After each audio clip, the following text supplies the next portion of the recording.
turn the lights on. Hello, everybody. I am the Unknown Prophet. Hello, everybody. My name is Joshua Bleasy. I am the Unknown Prophet. I do daily tarot readings between 9 a.m. and 12 p.m. Central Standard Time. Here's your fair warning. These are blunt, in-your-face kind of tarot reading. I am going to not sugarcoat a damn thing here. I'm going to tell you what I think I need to tell you today and try to help you find the best possible path for you that you can find. That's my only goal, is to lead you to a day where you say today is your best day ever. I am using my custom-made, homemade deck, the 5-Pass Tarot, which is currently in the editing phase of being published for the general public. I'm going to be printing about 150 copies, so all of your donations, all of your bits, everything that you guys do for me goes straight to that goal and dream. So just if you guys want to support me, that's how you support me. These are completely free readings. I want to say that one more time. Completely free readings, which gives me carte blanche to tell you exactly what you need to hear. I don't owe anybody a damn thing here. You're coming here. I'm going to give you the reading I think you need to have today. What you choose to do with it, because the future is always in your own hands. No matter what I tell you guys doing here today, you guys have the right and responsibility to go live the life that you guys want to live. And it's time that we all step up to the plate and remind ourselves that our journeys are our own, our destinies and our fates are tied together, and every decision we make as a people, as a person, as an anything, we come to do this together. So as I was saying yesterday, in case you weren't here, we'll give you some good news here. I went to the doctor yesterday, found out I do not have any underlined markers that show that I have any kind of mental thing like dementia, Alzheimer's, anything like that. Nothing showing up quite yet. What is probably most likely happening is when my sepsis was attacked, when my spine was attacked last year by a sepsis infection caused by a cortisone shot. So be careful about going to get any procedure. I don't care how clean the place is. I don't care what you've done right. It can be as simple as a 5-second moment that you took off the Band-Aid that can get you infected. So, you know what? It destroyed my back. I had to recover for a while. When I came back, that's when I came online. And now I can only pretty much sit up 3 hours a day. I could have probably sit up in this chair and done an 8-hour stream at one point. But because now I can't stand the pain, and when I do use cannabis, I try to use it like a medicine, except for 420 days, and there are those rare moments when we just want to zone out and get rid of it all, you know? So, it's not always the easiest thing to live my life sometimes either. I do the best I can. These are for entertainment purposes. Yes, I do take these seriously, but I want you to understand that I'm not trying to get anything from you guys. So I just kind of want to put that out there. There have been a couple of people in my life who have always told me that I'm way too much for people to handle. Well, I'm sorry, this is who I am. I'm not apologizing for that anymore. If you don't like my attitude, if you don't like the way I carry myself, if you don't like the way I tell you things, there are other readers who do a beautiful job. Maybe I'm not the right one for you guys. So, that's okay. Maybe there are beautiful other streams. There's Tarot Mama. There's Barney the Mystic. There's Angamic Tarot Reader. There's Evie Tarot. There's Tansy. There's Hey HTC. There's a bunch of tarot readers out there. There's Tarot Mama. There's Guidance. There's a bunch of really good tarot readers out there who do it in a different way than I do it. And maybe that's what you need when you go to there. But I feel like if you're drawn to my Pacific channel, then you need the Papa Bear. I'm not going to sugarcoat it. I'm going to tell you and turn it down and shove it down your throat if I have to. Because if I can't make that point and make you see what you're doing, and if I'm wrong, I'm wrong. Just like, I felt like this big event was going to be happening around the 17th. Nothing happened, guys. See, even I can be wrong. Predictions don't always happen the way you think they're going to happen. Just when you think it's not going to happen most of the time, that's when it happens. You can get all the warning signs in the world, but if the universe truly wants us all to experience it all at once, then we're all going to just have to experience it all at once. And when it does happen, it happens. I don't know if this will even happen. Maybe I was wrong in the first place. I could be wrong. I'm okay with being wrong. The point is that we know and we try to do the best we can. And even on this channel, I'm not a doctor, I'm not a lawyer, I don't know anything about psychology except for my own experiences. I know tools and tricks that have helped me along the way. My journey, I believe, will help you to see what I've been through to who I became today. I think that will help you. But it's still up to you guys to say, hey, my life is my life. And I've got to live it for my own power, my own strength, my own everything.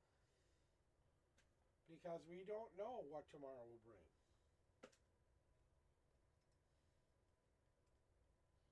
So we have to keep trying. And hey, Savage, what's up? Welcome on in. So, like I was telling a couple people here, it's easy for a lot of us to come here and share our stories. We're protected in a lot of ways here. You know, people. I don't have to share my real name. I don't have to share. I could just say I'm the unknown prophet. No real name. You don't know who I really am. I could be putting on a fake mask, a fake facade, but that's not who I am. Other people do it their way. They have a certain kind of stream. They want to keep their streams in a certain kind of atmosphere. I'm one to incorporate all atmospheres. Sad, happy, angry, whatever it takes, right? Savage? Because you guys are my share. So I got the good news yesterday. What if I had gotten bad news, okay? I got good news. I'm not broken in my head. At least there's no physical thing wrong with me. There might be some mental stuff going on in there, but that's a different appointment that I have to go ask, okay? I don't think it's a mental issue. So it's not a physical issue. It's not a mental issue. It's definitely not a spiritual issue. So what is the issue? It's got to be just aging, or it is physical. I don't realize it, but the sepsis screwed me up so bad that it's even affecting my memory. That's basically what the doctor said yesterday. That the reason I keep having these emotional or different kind of feeling and emotional moments that I'm not used to, that I've been used to controlling for a while now, says you're getting older. Your body's getting used to doing new, different things. Things you used to use are starting to decay in your body. Things that were working really good aren't working anymore. The standard quote unquote. You're getting older speech. You know what I'm saying? And it wasn't in a nice, polite, beautiful way. My doctor's a really cool person, but honestly, honestly.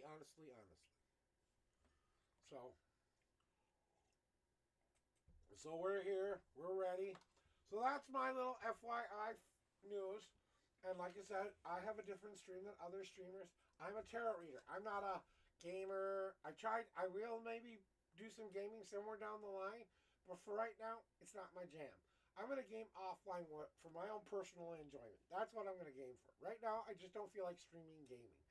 I want to stream tarot readings. That's what I want to do. This isn't a job to me. This is my purpose. This is my destiny. This is my fate. When people are wondering, a lot of people out there sometimes wonder how you find all of this. How did I find all this, right, Savage? Let me cleanse these cards off for you, Mr. Savage. Throw me your numbers and we'll get to doing a reading for you. Well, I thought that people would kind of enjoy. I want people to get to know me. I want people to understand I'm not putting on any kind of a mask here. You get what you see here. I'm just like this in real life as I have come here. I have a very animated body.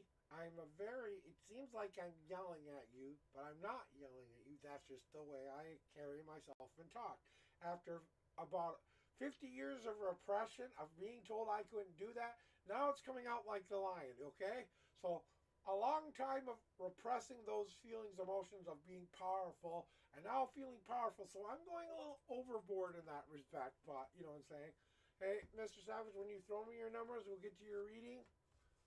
But I was just kind of sharing all of that with you guys because I think it's important to keep you guys up to date. If I had gotten the news yesterday that there was something physically wrong with me, well, am I taking medication then? If medication is going to correct it, then I'm going to take a little bit of a break to make sure the medication is going to work. That's what will happen. If they had told me that there's nothing I can do about it. I'm going to come here with the caveat. These are entertainment only. There is, you take them how you want to take them, but like I said, and I know I have a good intuitional heart, and you know I have a good heart in the respect.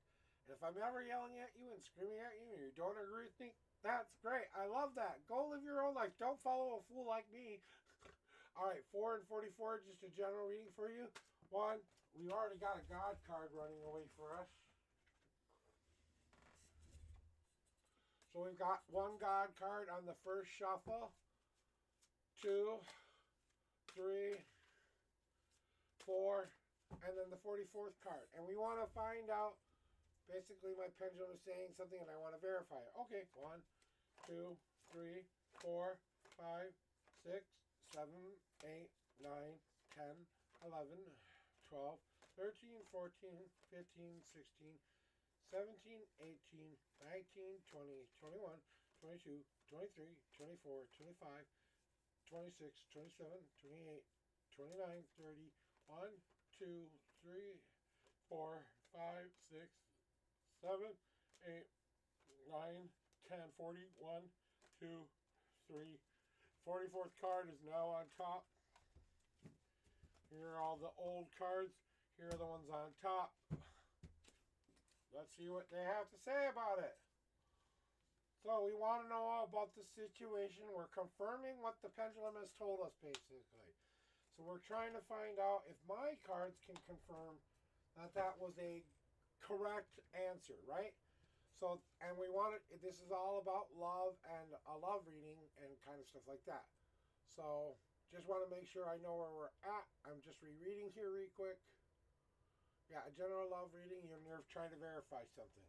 So we're trying to verify what the answers are to the questions that we've asked, our own personal tool, right? And we just want somebody else to confirm what we or our pendulum is telling us.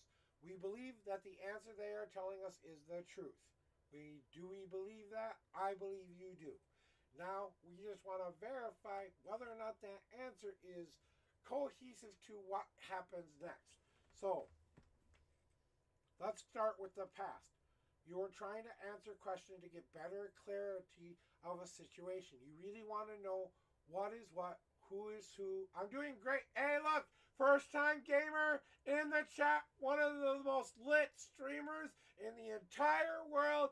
If you don't go check out my friend Annie from anytime, anywhere, any place will make you laugh, giggle. She's a variety game streamer. She plays a lot of role-playing or soul-collecting games, somewhat indie horror-ish kind of games, more action-adventure role-playing games. But you know what? She has the most happiest lit attitude and thing. You gotta go follow her. Welcome in, Annie. Welcome. It's so good to see you first time in here. I am really excited. I have been in her chats so many times. So many times I've been in your chats, Annie. And I've just found when I need to cheer up, that's where I go. Yeah, we're going to get to your pendulum right, but we would like some verification. Yeah, so let's get back to your reading, Mr. Savage, because you wanted to see what was what, so you took out the pendulum, you asked it your question, you got your answer, but it kind of made you just stop to think, whoa, I just got the answer, and now I'm kind of thinking, am I seeing things the right way? And I'm just covering this base here so you understand that the universe even understands that's kind of what you needed to do and go through. The pendulum was part of this process. Now, it is your turn to see that answer. The answer that you got is correct, but you still keep looking at it in a negative light because you're so afraid of the fear of failure or disappointment or the anxiety of finding out what it will really mean to do, live, breathe, and act this answer. Because I think you kind of got the does she like me or does he like me kind of an answer. Is it going to be forever kind of an answer? And you got the yes. And that's a scary prospect because getting what you've always wanted and then suddenly realizing that it can be taken away from you. I don't know if you're a fan of The Walking Dead or not, but this last episode that the fear of the walking, not the weird, the ones who live, Go watch the latest episode, and you want to talk about real breaking down of relationship and barriers. That whole episode is all about breaking down those barriers. And that's kind of what you're doing now. You're breaking down barrier. You're going from one thought process I've been used to my whole life, seeing and looking into the dark mirror, only seeing the darkness in front of me, when the darkness has always been behind you, right? Now we're moving the mirror or turning ourselves around so that when we look in the mirror, we see light in front of us, not darkness. So that means we've got to walk backwards into the light. So which way are you facing currently? Are you the kind of person who needs to move the mirror and move forward? Or are you the kind of person who needs to turn himself around, look at what he's already been through to see the light of his life returning again? And that verification you got was saying to you, can you see past your own trauma? Can you see past your own pain? Can you see past your own the only internal stuff we have inside? The only way we're ever going to know if it works out, though, is if we give it a shot. Giving it time, giving it patience, giving it time to bring all of the things we want together. So now the universe is saying to you, hey, great, we're giving you a go green light here. Or we're giving you the green light here, or whatever, okay? Great, but do it in a responsible way. Remember, you're going to take these little ingredients that all make up you and this person together. You're both going to add the sugary parts of your life to this new thing you're creating. The things that you've both been through that have made you be the people that you are, go into this soup together. But then you got to add the substance to what that really means for you together. You both got to decide the ingredients that go into the relationship. What makes up the best, most powerful power that you guys will ever have?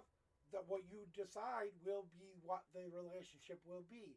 So if you go in with your whole heart and it's more of a romantic, I'm going to love you to the end of time kind of thing, or is it going to be a I want to be with you because I want to share my journey with you, equal partners time? Or is this someone where I still feel like I need some fixing? I want you to help me get there, not necessarily do it for me, but help me get there. What stage of the game are we in, right?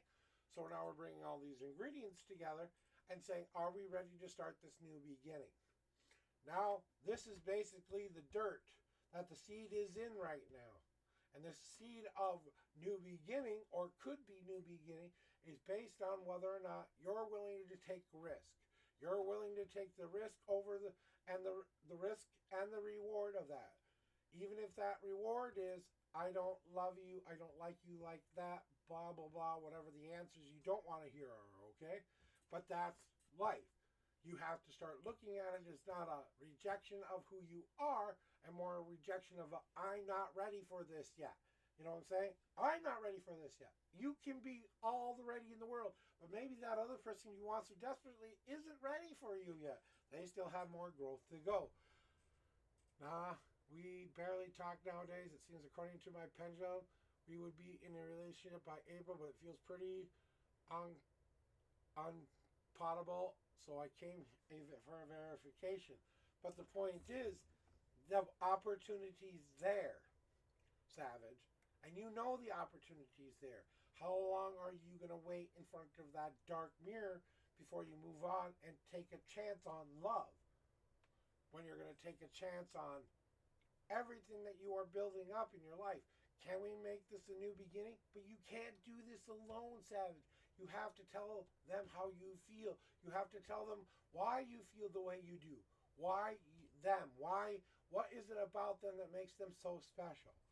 Now, you tell them that, and if they can't accept that that's the kind of love you want to share with them, then they're not the right person for you. But you barely talk, well, now is the time to start the talking. Because you're adding those ingredients that will make up what will become your love story if you let it. And your pendulum is saying the same thing, but you're still kind of, I'm too scared to do it moment. You know what I'm saying? And you could be in a relationship by April, but however, comma space, I kind of feel like it's your own fear, your own anxiety of what you will lose once you get it. That's what I think you're truly afraid of. It's not the getting it part, it's the once I have it, I will lose everything that I get. Yeah, and you want to give it time. You're building a story. You know why they call it a love story, not a love moment? Okay, there are those rare moments when you look into a person's eye and you say, this is the person I want to be with the rest of my life. I wish I could claim that. Okay? I wish I had looked in my wife's eyes the very first time she ever saw me and said, oh, this is the woman for me. No, it took me 3 months of cooking before I could see a beautiful woman trying to flirt with me that had never happened to me before. Is she the body type I like? No. Is she the age group I like? No. Is she the attitude and everything that goes in with the attributes that I had asked for in a person? Hell the fuck yeah. But you know what it took? It took time for me to go, the dream is me hoping. The reality of it is the one true love of my life will never match up to the dream. And maybe you need this answer to kind of put that last little kaposh on your reading. So do you want to see your God card that may be revealing? Because I kind of feel this is going to have to do with the reading you just had. It's more of another bit of advice to go where to take this relationship next. Do you want to see that answer?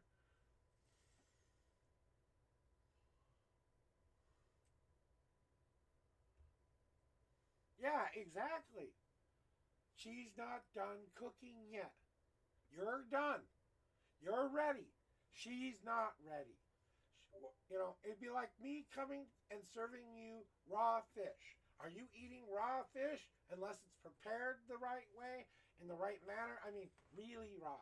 Okay, let's use raw chicken. Because fish can be eaten. Raw chicken. Okay? You don't eat raw chicken, right? Well, I think that's about right. So, what are they telling you? Now is the time to start picking up the nugget she is leaving you. Every time she does a little bit more and open up those doors a little bit more, you're picking up her penny that she's leaving behind for you to collect. Okay? And then she's giving you a little bit more. Then you're dropping down, you're picking up the nickel. Then you see, oh, a dime. Wow, some really big change. I'm able to move our relationship from a unvulnerable moment to being vulnerable. You've got to be as vulnerable as she is. You've got to be as trusting as she is. You've got to be as open as she is. And then you can build on top of that. It's going to take work. It will always take work. Any good relationship will always be work, but it won't feel like work. You know what I'm saying? Because you'll be constantly adjusting upon the path.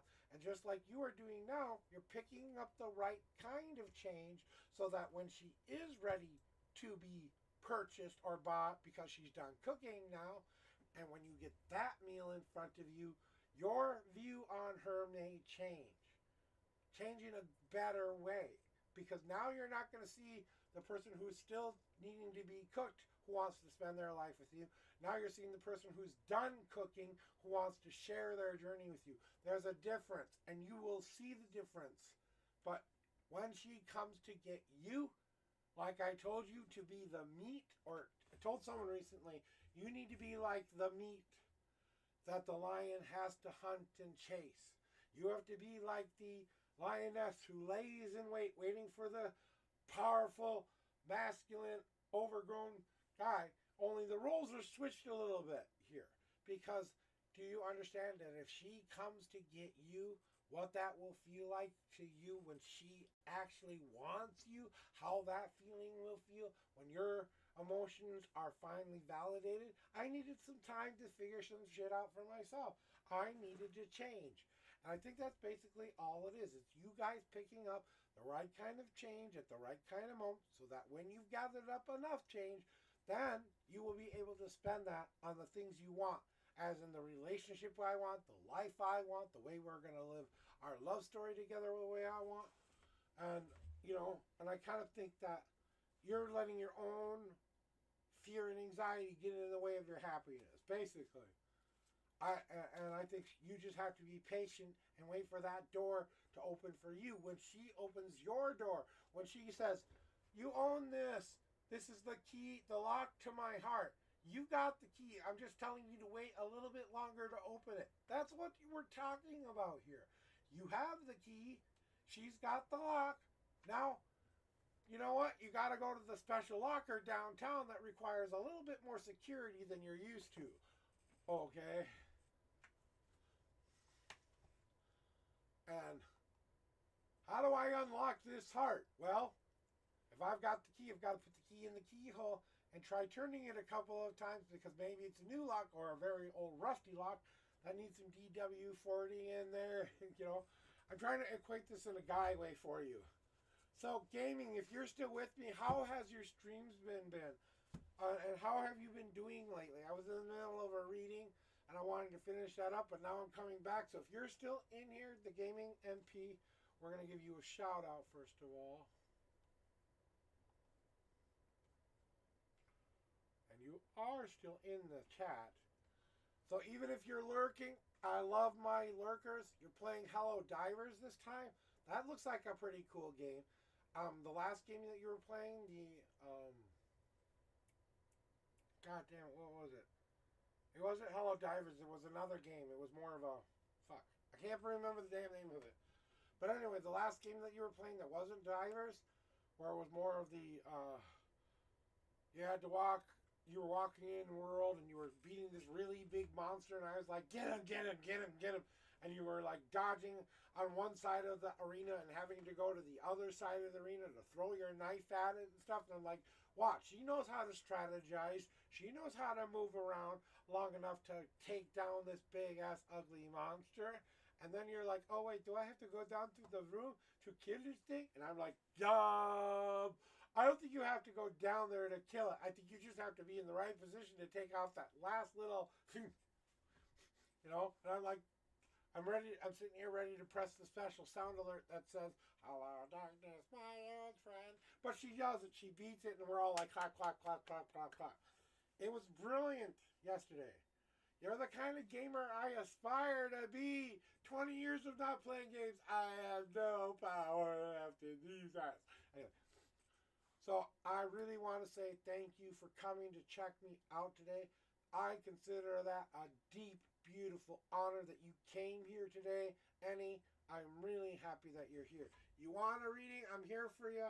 If you're just lurking around getting your own crap done and your background stuff, hey, if you're on today, I'll be coming to check you out. Because that's, like I said, when I need a happy, uplifting moment for me, I go there. I really do. Because she's not even trying to do it, but she's just so animated with the way when she goes after a certain boss or a certain thing, and she just got this really beautiful animated spirit where she just emotes everything. And I'm really not that kind of a guy. I do emote, but I don't emote like that when I'm playing a game. I'm more like, damn it, damn it, damn it, damn it, damn it, F word, F word, F word, F word. You know what I'm saying?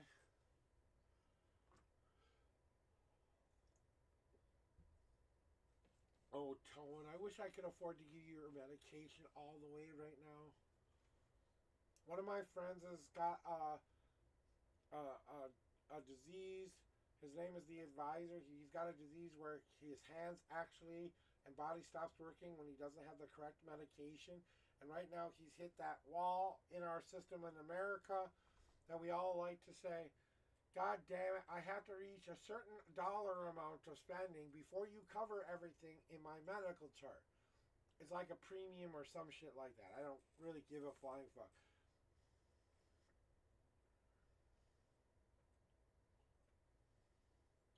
I'm reading what you just wrote there. I guess I still see her giving glances at me, thinking, why am I feeling something for this dude?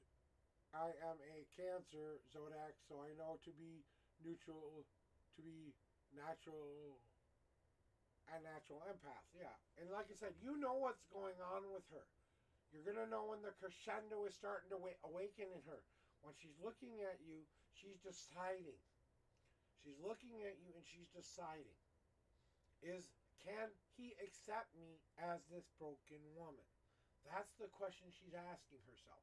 Not whether or not she likes you. She obviously likes you, okay? But the question she keeps asking herself is, am I too broken for him? Will he love a broken person? Will he love the icky part of me? You know what I'm saying? Will he love the dark part of who I am? The part I haven't shown him yet, because I'm keeping him protected from that, because I think that would scare him. Opening yourself up to showing you more of that. Now, when she does to finally come to get you, that's her breaking that through that wall. And her saying to herself, no, my love overrides my fear. My wanting to be with you and share with you my story overrides my own crap, right? So that's what we are working on and doing in our lives, just like you are working on in this relationship. Now you're giving it space. You know what you're doing right now? You're giving her the time she needs to make up a real decision. So when she finally does choose you like a Pokemon ball and want to come capture you like a Pokemon ball, and you're sitting there with no intentions of moving and letting yourself get caught, let her chase you just a tiny bit. Make her tiny bit of earn it a little bit, because maybe that is just exactly what you need to prove to her. Hey, you want me? Come get me. But I ain't just going to get on your little hook the first time you put your line in the water. You've been dangling your hook in front of me for a while too.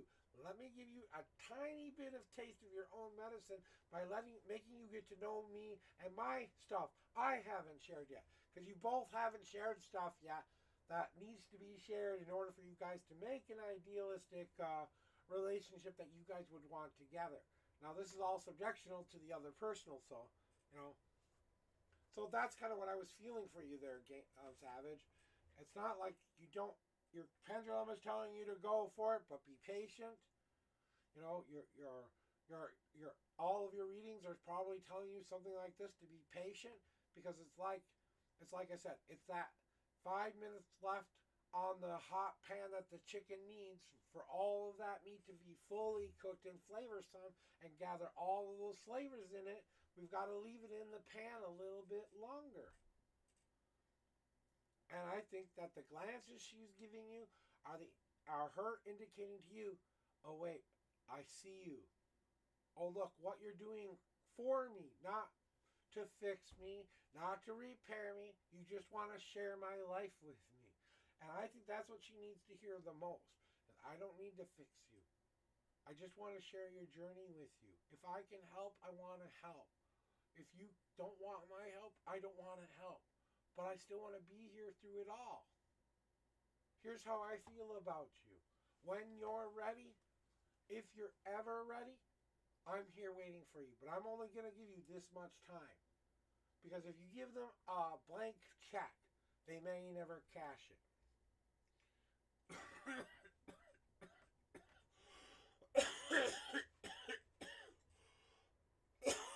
And you have to decide what the expiration date is on that is on that check. So that's basically all I'm saying. And it's not the end. It's not. One way or the other, it is not the end. You know, it is the beginning of something different. Yeah, it's the beginning of something maybe even more special than you could ever possibly imagine.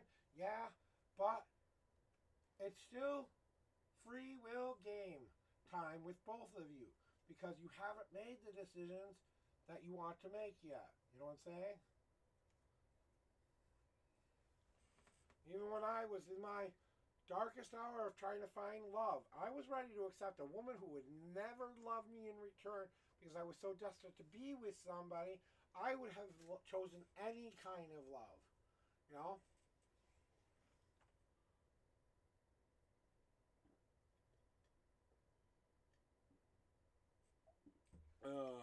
But I digress.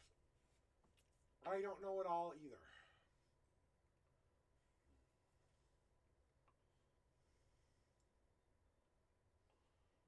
You know? Wish I could say I knew it all. I wish I could say I have all the answers, but I'd be lying. I'd be telling you lies, and more lies if I did that. You know? So, like I said, we are trying to. So, Annie, you want a reading? I've kind of always wanted to read Annie, but, I don't know if she's ready for that yet. Right now, I feel like the universe is testing my patience because I see her alone, unexpected, but still everything is saying to me, you not to go towards her. Don't make an effort, as she can make things worse. I am forcing to move away. Yeah, because think about it as in nature. Let's just take your feelings out of it, okay? Scratch the emotional part of it. Let's just take nature as a example. In nature, when a mate is seeking another mate, what is the one thing that person does the most, or that creature does the most? They are getting themselves ready. Just like you are saying to yourself, when she's standing alone in the wilderness, all alone, thinking she needs somebody, when she's a perfectly fine lioness who doesn't need any of that right now, but has noticed you sniffing around, right? And you're trying to go after her and after her and after her. She's making you chase her by giving you indication she wants to be chased a little bit, but she also wants to turn the tables on you and be the one who chases you too. But she doesn't feel confident enough to do that yet. She's not ready for that fear of losing you would be a more tastier worm than the big fat juicy worm you put on the hook that you know is gonna get her. Yeah, it's a quick catch, but that's a quick catch and release then, isn't it? Because you're not really fishing. You're just trying to catch her to catch her. Well, are you trying to catch her just to catch her, or is this the prize-winning sea bass you've been hunting in that lake for 3 to 4 hours? You know what I'm saying? It's like that. And then she's turning it around on you a little bit, buddy. The harder and harder you try to make this happen, and this has been a recent experience for me too, but not in a romantic way, but in a friend way. The harder and harder I try to fix it, the worse I'm making it, right? The harder and harder I want it to be the way I see it in my head, the more I'm pushing that person away. I got some news that kind of told me I thought my mind might be breaking. I thought that was the cause of all of that shit. Now I don't have an excuse or any excuse for the way I acted towards that friend. Though that's got me thinking, and I've done this a lot to a lot of people in my life, where I try to overdo or I obsess. I am an OCD person here. I have some OCD within me, okay? I am very obsessive compulsive when it comes to things like that. Especially when it's someone I love and care about. I hate being the kind of person who doesn't get communication back in return. That frustrates me.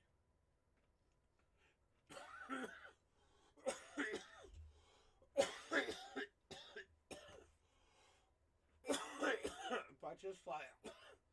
So in this case, you are the lioness. She is the lion.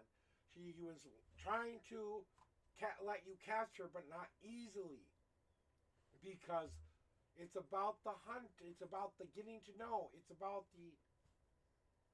all of that stuff. So the harder and harder you try to press it on her, the more you're kind of saying, you're going to be mine no matter what. Soccer vibe, okay? You're going to be mine no matter what. In a cage, locked in a room where you will never be out of. This is the thing she's scared of.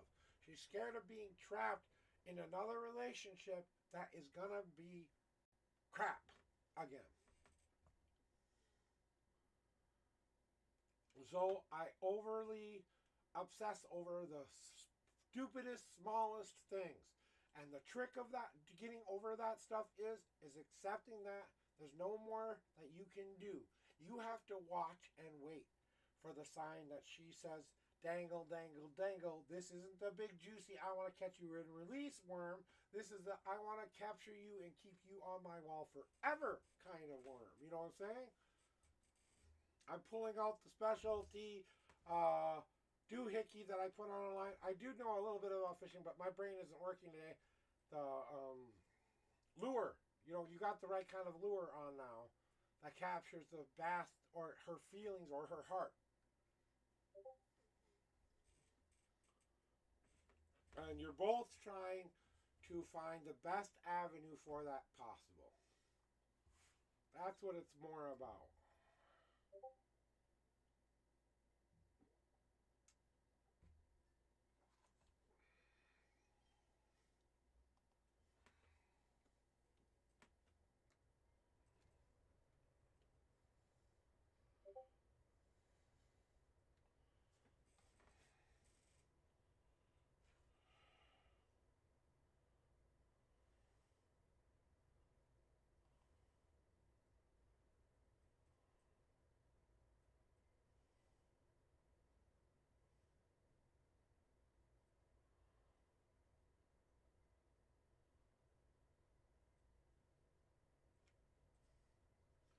So,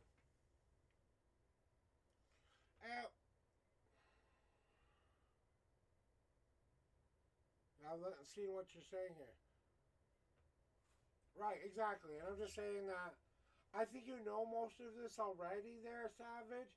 I think you just gotta give up on the trying to capture her as if she's a prize to be won. She's not a prize to be won. She's not the princess who needs to be saved kind of princess. Okay? She's not the princess who you go save in the castle who goes, "Oh, save me, sir. I've been trapped in here forever." No, she's the kind of princess who climbs out of her own damn cage, goes into her own damn world, has her own damn adventure, and then falls to fucking love. Swifty! I see you popping in there. You know? And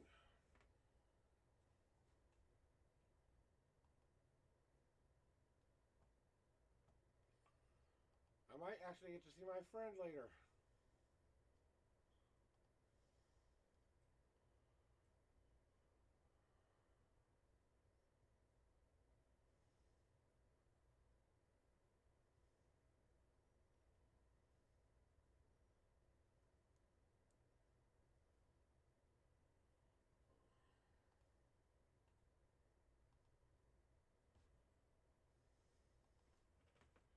Wake and bake.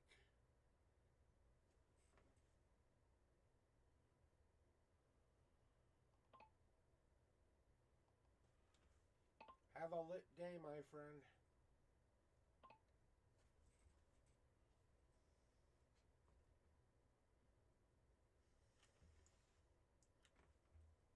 So, do you feel you got that confirmation? I mean, I really want to know. Do you feel like I confirmed what that pendulum was saying? Because I don't know which way that pendulum really went. I am giving you what my intuition told me it said. So, was I right? Can I get my confirmation too? Can we clarify all of it together? Did you get the answer you think you were getting? I really do believe you did get the answer, that confirmation. Yeah, you should go for it, but give it time. That's basically what the reading said. It's let her come get you. Don't go chasing after her. Now, whether or not you want to hear those words or not, I'm sorry. Okay. So, like you said, you came in here for confirmation. I hope you got the kind of confirmation that backed up your own personal reading. If I did that for you today, great. If I made you question it, well, then do a little bit of thinking and really ask yourself what you want. Because maybe there's some reason.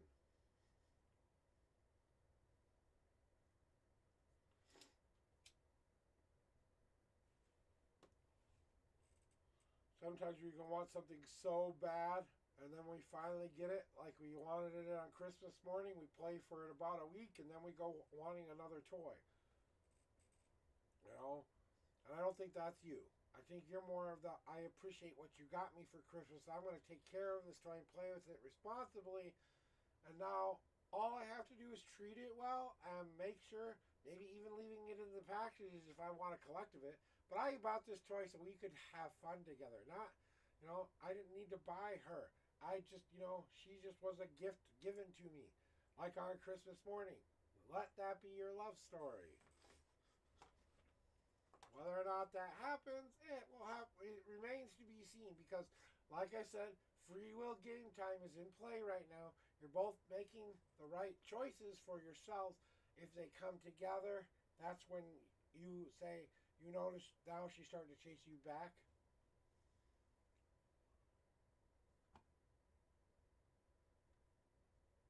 Exactly. Exactly. Maybe it's just a me moment for you. And you're not really searching for anyone new. You found your person. You're just going to wait patiently for her to catch up to you. So live life. Keep doing what you're doing.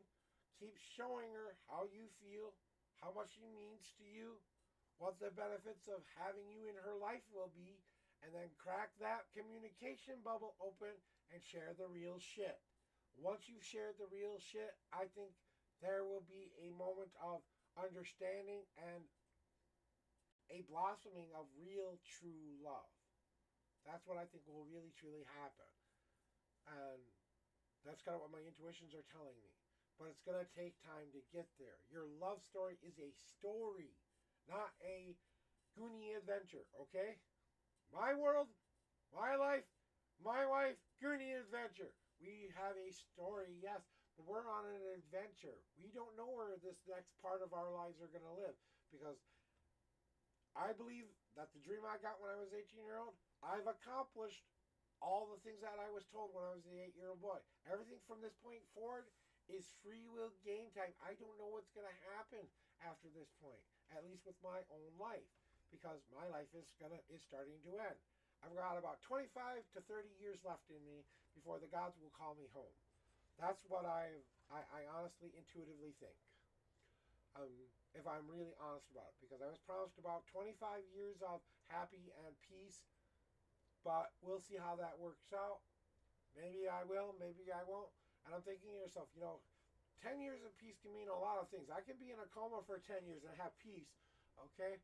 I can be happy for 15 years if I'm dreaming in a world where everything I want happens. I snap my fingers in a dream and it happens. Okay, then. But I'm still snapping the fingers here to see if I can make shit happen here. I guess I'm not God trapped in a human body. Oh well. Yeah. Love makes life worth living. Exactly. Exactly, Annie. And everyone's got to find their own way to do it. What I'm telling you to do may help you. Yes, but you have to find your way of doing it. You have to find your way of taking what I've said and applying it in the way that you know would be more receptive to her. That you know exactly what she needs right now. Just honor what she needs right now until she's ready. Then she'll finally go, oh shit, if I don't act now, I'm going to lose him, because maybe you start walking away towards another person and now she's got to come get you before you're off market, okay? Before you find someone who's just like her in every sense of the word, only it's a brand new relationship where you've never met this person before, rather than having the history you have with the person you have now. So, is your history book going to help the story? Why did you become friends in the first place? What do you have in common? What are the things you've talked about? What are the things you haven't talked about? What are the things you have shared? What are the things you haven't shared? It's a communication issue. And she's got to be the one who initiates that conversation. Because her mental being right now is at the stage of, I'm still finding self, still figuring me out. I don't think I'm worthy of a guy like you, if that makes any sense. You know?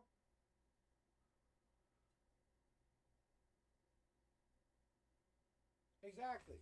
Now, take me and my wife, for example, okay? She was hunting me for 3 months. She was coming into that store for 3 months and flirting with me for 3 months. I thought she was a dude for about 1 to 2 months of that time. I genuinely thought she was a man. And I am a bisexual man, but I'm more of a straight-leaning bisexual. And I wasn't really in for the man part, because she had a buzz cut. She was she was big-breasted, but it looked so formed to her that it didn't look like she had boobs. Okay, so she's in uniform coming into the store, and then she has this really gruff kind of a voice about her too. So that's why I assumed maybe she's a man. And at that point, I just wasn't ready to explore a relationship with a man. Not that that would have been a bad idea either, but I wasn't done cooking yet. I didn't believe in myself still. I was just starting to find a lot of that confidence within myself. A lot of the things I was learning in my spiritual life kind of tied into what I did in my physical life. So my spiritual helped me overcome a lot of those confidence issues. And then when she finally pulled out all the stops, as I like to say, she came to me and she said something so extreme. She thought, if you ignore this, buddy, I'm moving on, right? And she was ready to move on for me after 3 months of trying. That was her last attempt. Thank God I paid attention that time, because 18 years later, the happiest marriage I've ever had in my life. But if you think that marriage didn't take work, if you don't think that, even though I feel like we're soulmates, even though I feel like we were destined to be together, if you don't think that relationship still to this day takes work, you're crazy. Because we worked on it harder than we've ever worked on anything in our lives. Because we both believed one very simple truth. I am not worthy of the person I see in front of me. The most beautiful, most well put together person, the one that we didn't fight with, the one that we seemed so easy. It was impossible that it was that easy, and we couldn't get over our own shit. Both of us couldn't get over our own shit.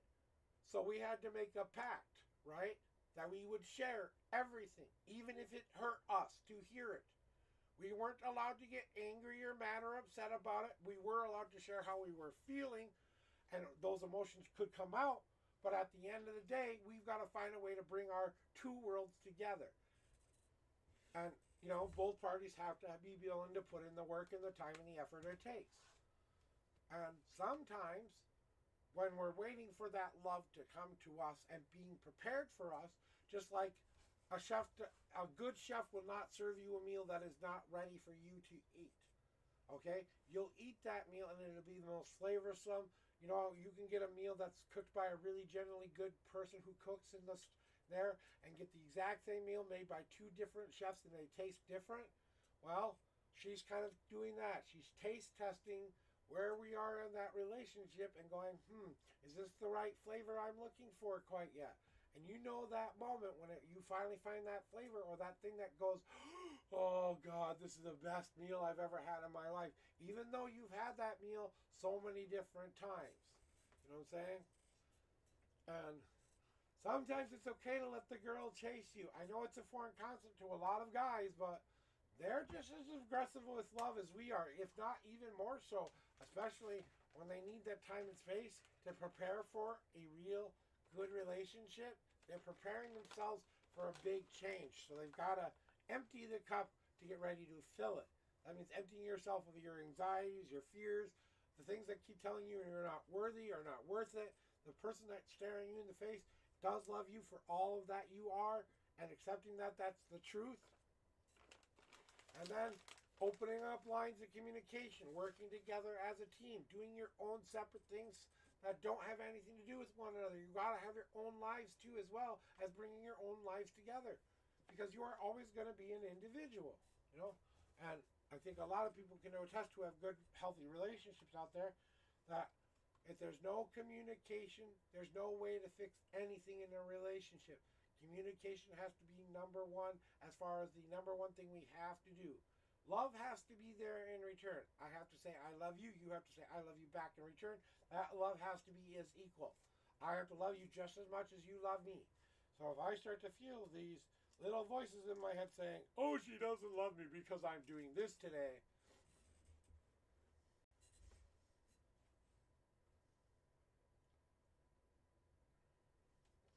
Yeah, exactly. So you've already been proven. See, she already showed you her pattern. We're going to be right back. We've got an ad here starting.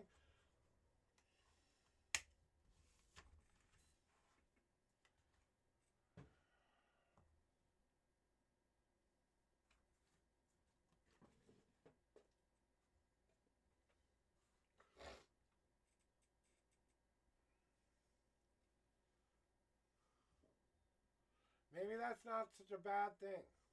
Stop messaging her. Okay. We're back.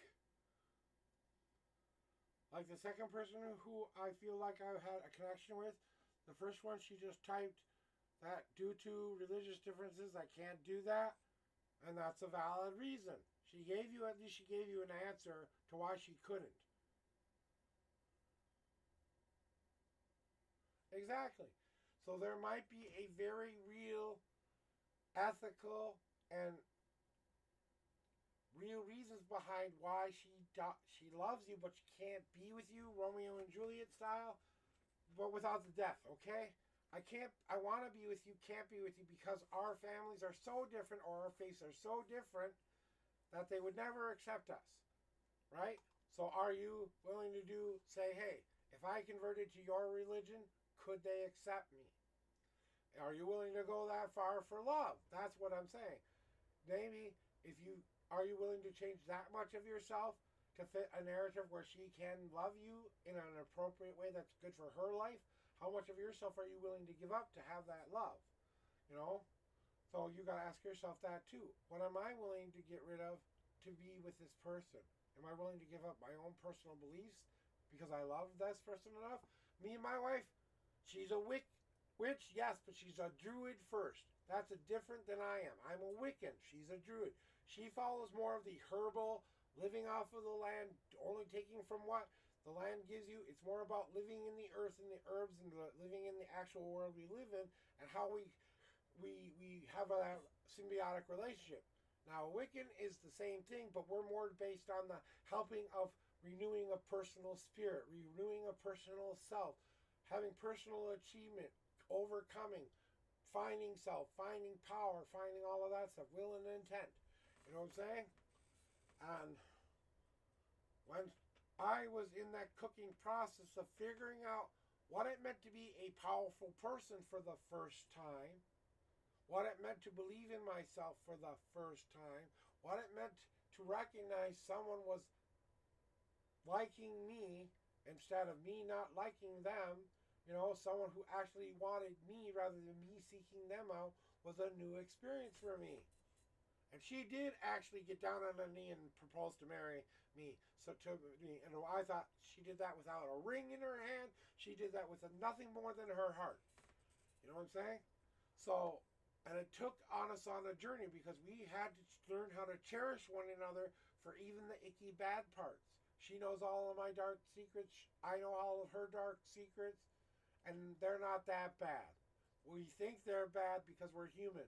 But in the grand scheme of evil things you can do in this world, the amount of evil we've done in this world would be about the tip of my pinky compared to a lot of the other people who may have done a little bit more not so greatest things.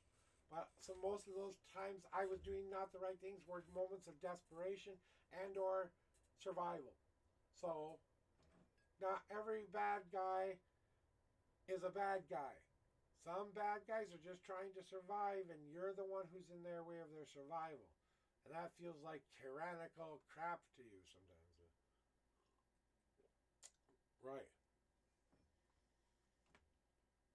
And that's something you have to ask yourself too. You know?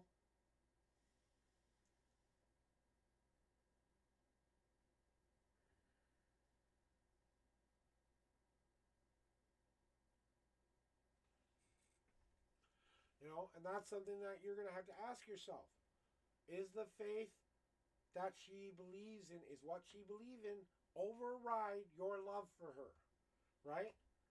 Now, my wife believes in a different way than I do. Yes, we bring our two worlds together, but I don't tell her how to believe. I don't tell her what to believe in. I don't even try to tell her how to live her life. We share a life, but her own personal journey for her own personal self, if she wants to stay in the grass and be happy and just sit there, then why can't I just be happy she's doing that? That's what I have to say to myself. I have to allow her the freedom to get up off of her butt and actually choose to do it. When she chooses to do it, it means more to me.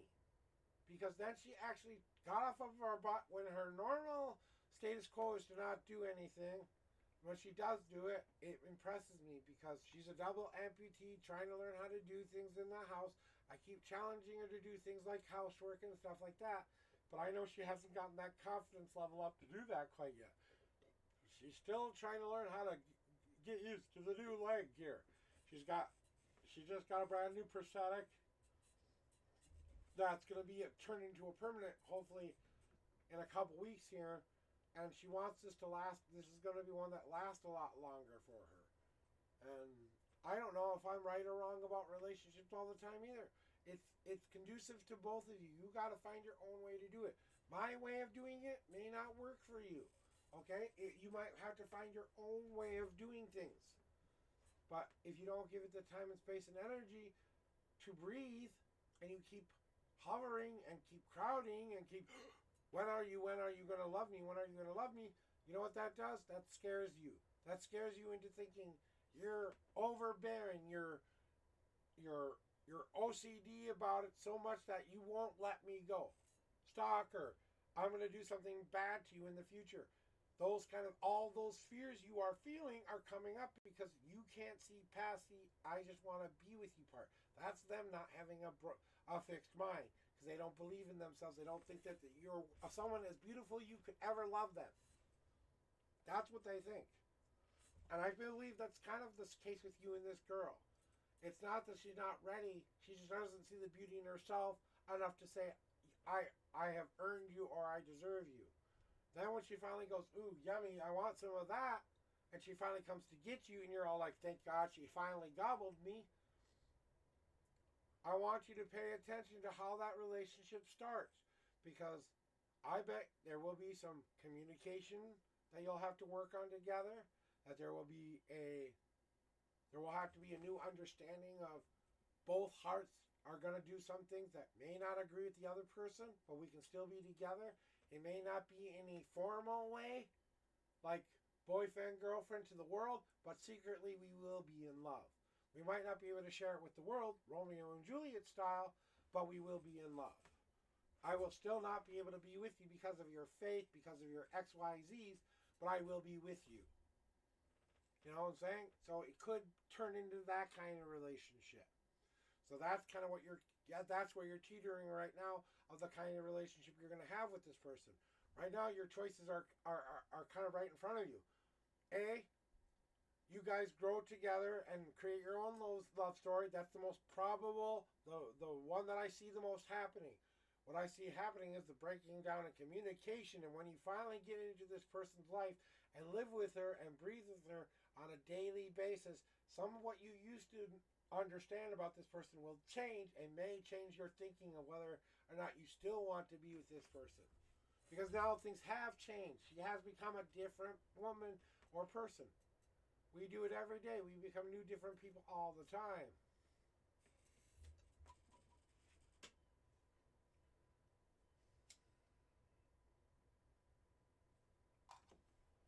Playing from Serrano.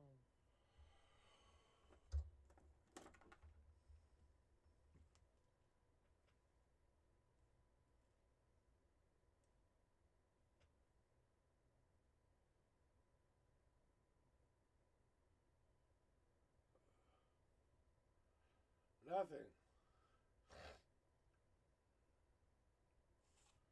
Some stupid news I don't need to hear.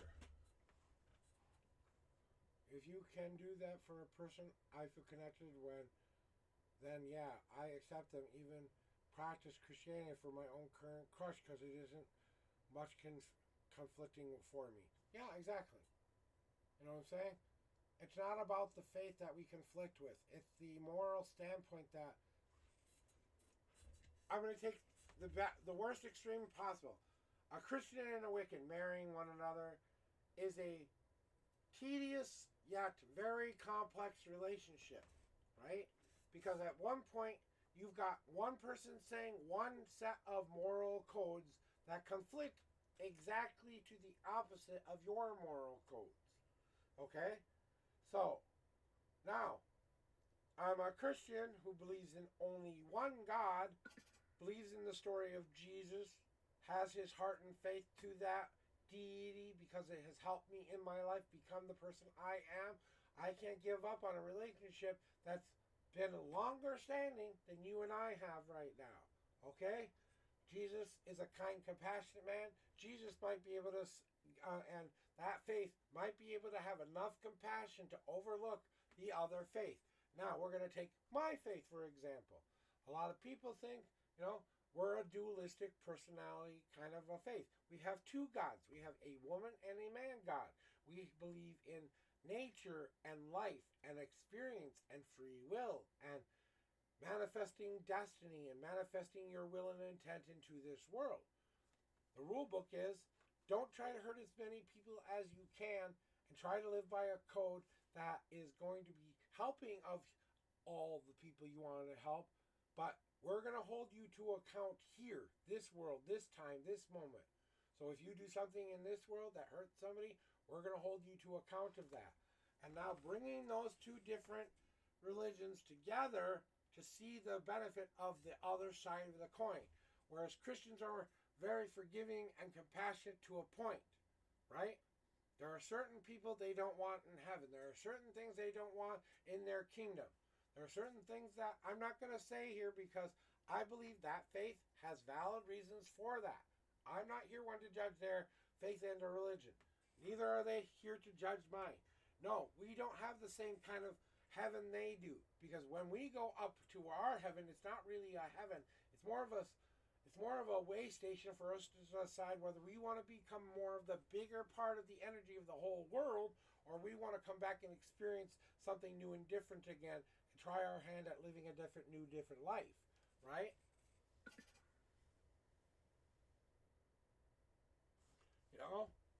And then there are these people who don't believe in anything, right? How do you convince someone who doesn't believe anything is out there that there may be something that does exist out there? It's the question of why. We can't prove aliens are out there in this vast universe, but everyone kind of knows they're there.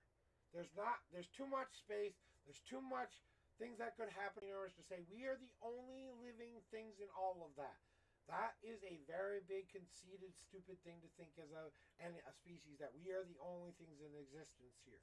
If life can happen here, life can happen somewhere else. If creatures can survive and adapt here, creatures can learn to survive and adapt there. Okay? But it's kind of like believing in the invisible man in the sky. Okay, does that invisible man in the sky do anything to hurt me? Well, can I hurt you through this TV screen where I just sit here and watch you and try to give you all the advice I can give you?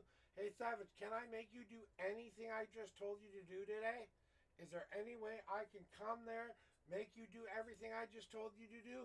No, because you have free will to say, fuck you, tarot reader, I don't think you're right, all right? Well, maybe you will, maybe you won't listen to me, but that's the game we play.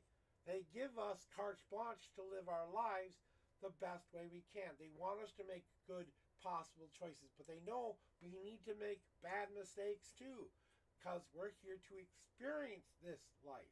We're not here. You know what their all-encompassing plan is? You want to hear the big reveal? The big reveal of why this universe exists the way it does and why this planet exists the way it does? We are here for one simple reason: to live and experience and die. That's it. And multiply. Just like any creature in nature does. We will become extinct someday, just like a dodo bird has become extinct. We will outlive our usefulness somewhere in the very distant future. There will not be a human creature. There will be something else in its place, something new, different, something we've evolved to become, but we will not be this. And that may be another 100,000 years before that happens, but it is eventually going to happen. Eventually, the sun is going to implode and take us all out of the picture. Okay? Unless we've developed really good scientific ways of escaping the sun's gravity, blah, blah, blah, blah. God doesn't know how to punish anything. You know what he sits here and goes, hey, stop.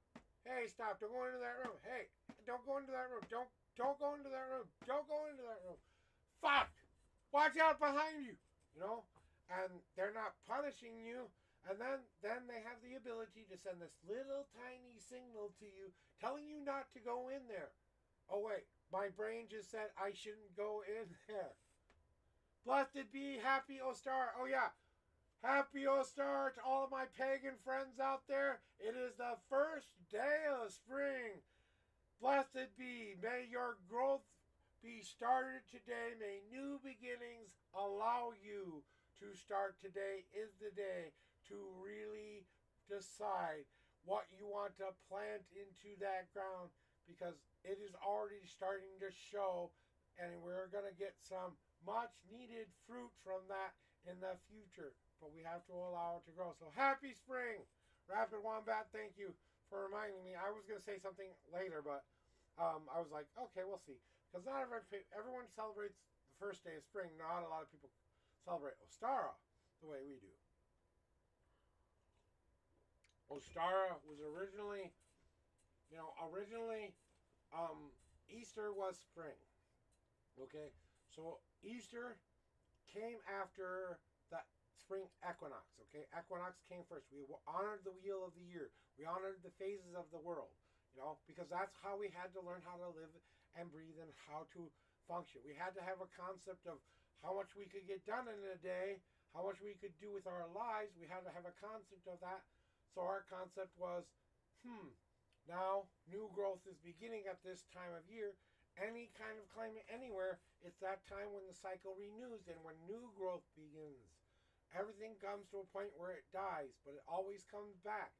Winter, even if you're in the south, some of those plants die. Some of those parts don't grow. Even in the rainforest where they're getting everything it needs, there are things in there that die. There are things that don't grow because it's that way. I'm on it, Rabbit. So I was just finishing my Ostara little thing here. Give me your numbers there, Rabbit Wombat, and we'll get to your reading for today. I'm going to do a cleansing shuffle for you while I get that started. So throw me your numbers, 1 through 10. That's how many times I'm shuffling this deck for you. And then pick a number 1 through 52. And that's your answer to the question. And then if you have a question, or is it a general?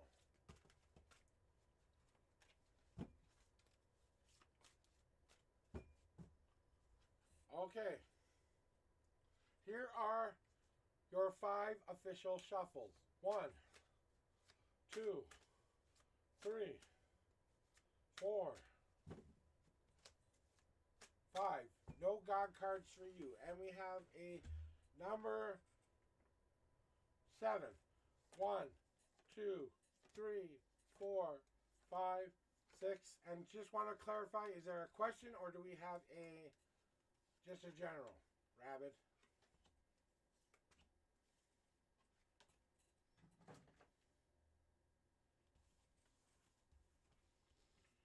So, anyway. All right. Okay, it's too hot in here. I have to open up the door.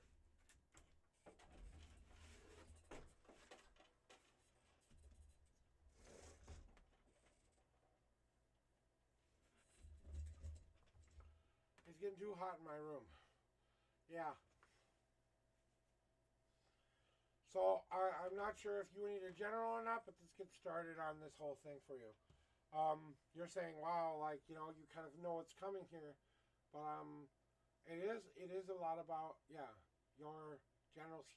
Yes, general, sorry. Yeah, I kind of figured it was that anyway, but, the thing about what you're going through right now is that you're trying to decide your own destiny.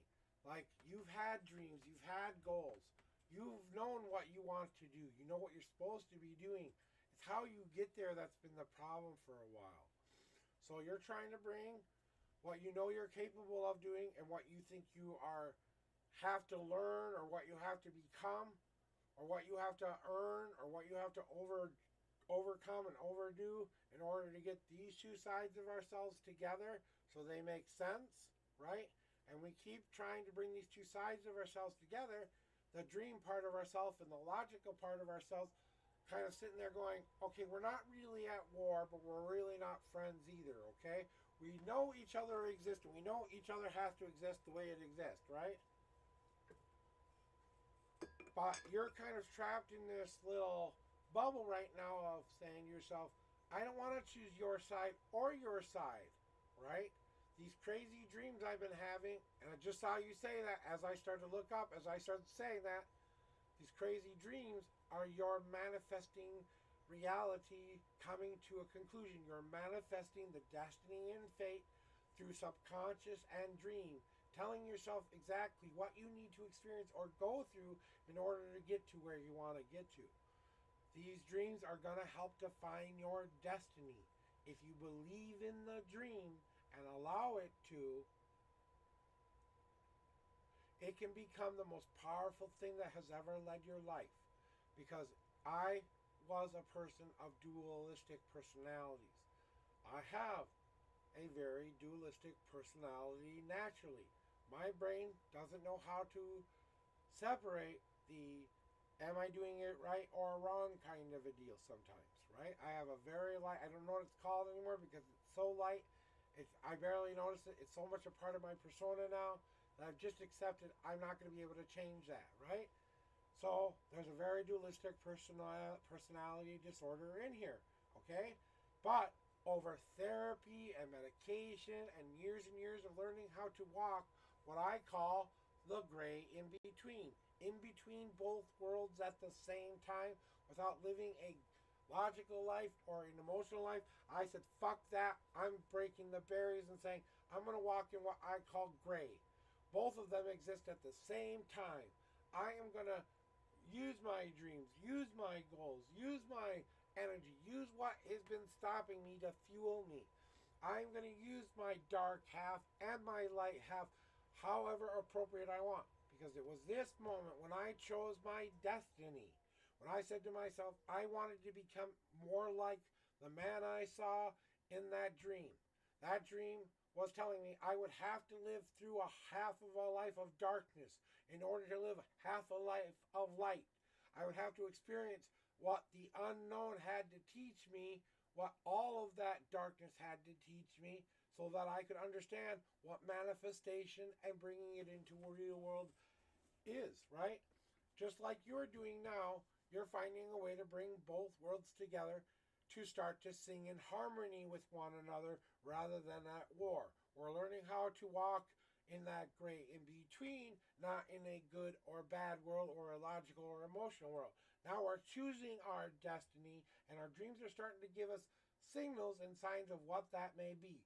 Now we have to take the dream and turn it into what we can mundanely, realistically make happen in our lives. We're going to have to throw away some shit here, right, Rabbit? We know there are some things that we have been doing most of our lives.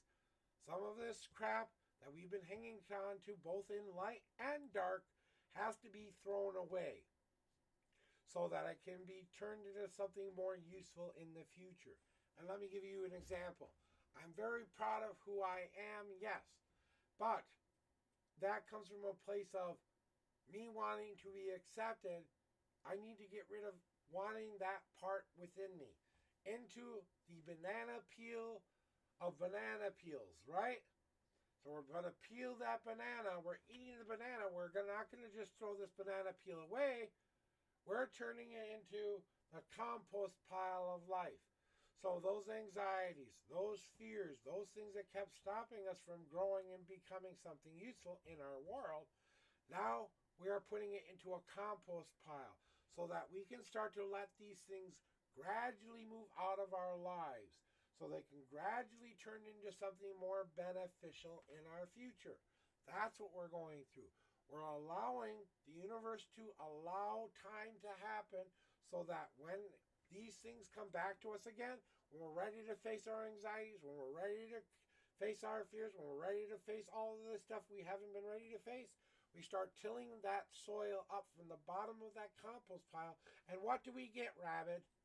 We get fertilizer out of it, right?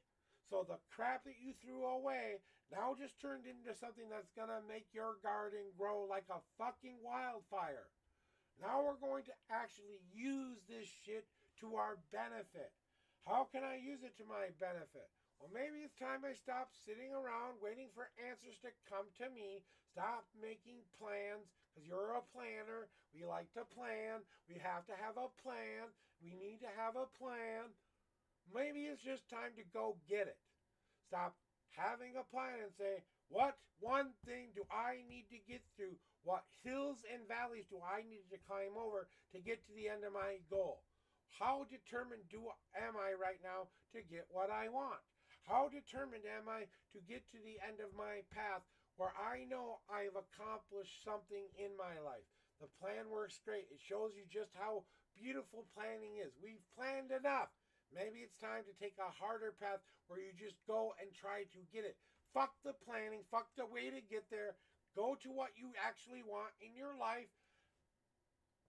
Say, I'm going to spend every dime if I have to get this. I'm going to change my attitude if I have to change my attitude. Whatever I have to do to get to my goal and dream, I'm going to do.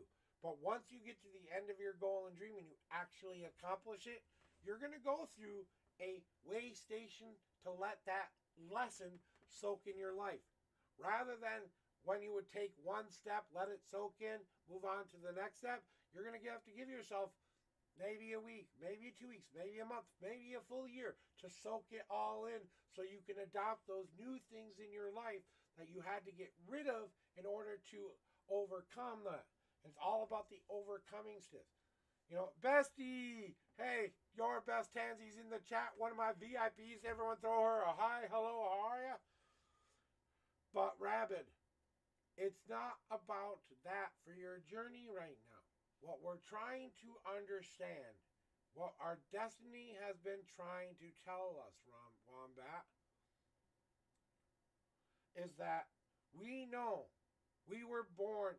Of course, what do you think that is? It does it say my queue is closed, Tansy? Does it say that I'm no longer taking readings? When you press exclamation point join, yeah, see, just like that, exclamation point join. Can you join? I don't know, can you? Yes, get your ass in here. So, right now, Rabbit, we are going through this phase. We know we were born to be a beautiful flower. We love who we are. We love everything that we were born to be. But now I need to start looking at myself as not being the ugly weed where everyone thinks I'm just this invasive, overgrown, overpowering flower like a fucking dandelion. Now, if you know anything about dandelions, they're one of the most intrusive, invasive species out there, but they are not without their merit. If we let those things grow, they would actually detoxify our lands. They would actually renew our soils. They would give us the much needed vitamin D and C we need in our lives. They are an excellent way to make wine. I will tell you this much. They can be a party in your salad every once in a while, right? But some people look at these things and they say, oh, how ugly is that yellow little green flower that grows in the cracks of the granite? Well, so what, Rabbit? You grew through the cracks of the granite, right? You grew through the hardest, toughest thing that could ever be thrown at you because a sunflower seed finds a little crack somewhere and it just plops itself. And as long as there's a pinch of fertile soil there, it grows. It's a small ass seed that needs to make it in just that much of dirt to grow. That's how much they grow. So you're trying to stop yourself from the growth that you want to be having in your life. What you need to stop doing is saying, I'm an ugly flower, and start saying, damn straight, I'm a beautiful flower, and then decide where those two worlds meet, the ugly and the beautiful. Where do those two worlds come into unison? We are working on this. We've been working on this. Get over yourself and say you're done. Now throw what you aren't going to use anymore or isn't going to help you become the kind of thing you want in your life, whatever that may be. Distraction, anxieties, whatever, blah, blah, blah, blah, blah, blah, blah. We have to get used to throwing away some of this crap that keeps stopping us from our happiness, aka I'm afraid that I will fail. I'm anxiety that if I try, I will be too scared to go through with it. Whatever the case may be. Goes into the compost pile, but when it starts to turn back into fertilizer again, you go, oh, look at what I've created because I threw that part of myself I no longer needed it away to adopt a new change. Get on that hard path and go, honey badger, after your goals and dreams. But remember to take your rest break after you're done accomplishing it and soaking it into your life. Otherwise, you will have to redo it all over again. I'll tell you this much, okay? But you get to decide what this journey means to you. You get to decide whether or not people will always be judgmental of you, will always judge you, will always make you feel a certain way. But you know how you were born. You know what you were born to do and be. You know why you're here. All of this stuff. That beautiful flower, the reason it's not an actual flower is because you can't hold this flower in the palm of your hand. It is a beautiful picture of a dandelion or a flower, right? That's street art from somebody. That will be forever immortalized on my little card there. That was probably washed away the next day. Right? Hey, it's that 420 guy in the chat. But you understand what I'm saying here. And you just got to give yourself the time and the patience to grow. Deciding all of this takes time. Give yourself the time to decide. But once you've decided, it's time to go for it. I wish I had green to redeem, but I will give you a cigarette break. And then Bestie will do your reading. So throw me your numbers.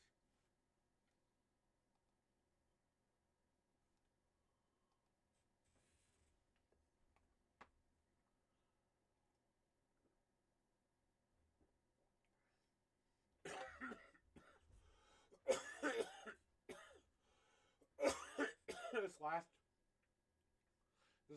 week has been hard on me because I've been questioning whether or not my mental state is good enough to keep doing this. This last whole week has been all about me questioning whether or not I should keep doing tarot readings or not, because the news was I might have a marker showing my mind isn't working right. Now, I wouldn't have stopped doing tarot readings. I would have taken time off to let medication adjust to me. Well, we found out, no worries, we're not in any danger of needing medication. It's because of the spinal attack I had on my back last year. They said the most likely reason I'm going through all of this was because your spine has degraded to a point where the signals are getting mixed up. It's sending more signals to where those pain receptors are, and it's kind of making those signals get lost in the brain a little bit. And that's when I'm having the, oh, wait, I forgot my cane in the next room moment. So it interrupted that signal enough and degraded that signal enough to where now I'm experiencing some memory issues, some maybe attitude stuff, maybe some things that I just can't. And then we throw on top of that all of my normal anxieties that I fight every single day. You think I come here every day and I don't have, when I get off, I don't have moments of breaking down and crying and feeling like I'm not worthy, and have moments of I don't know why I keep doing this moments, because I don't think anyone really hears me, because I don't think I'm helping anybody. I have these moments too. But I try not to let those thoughts override what my spirit and my real higher self is telling me. Damn straight we can. Damn straight we can get over this. Damn straight we can get through all of this. There's not question of whether or not I can do it anymore. But there are moments where I wonder and doubt, just like everybody else. Hey, Tansy, whenever you're ready, throw me your numbers and or question. We'll do your reading. I'm just waiting for that. That's what I'm waiting for. I'm just kind of having a smoke break and talking for a second.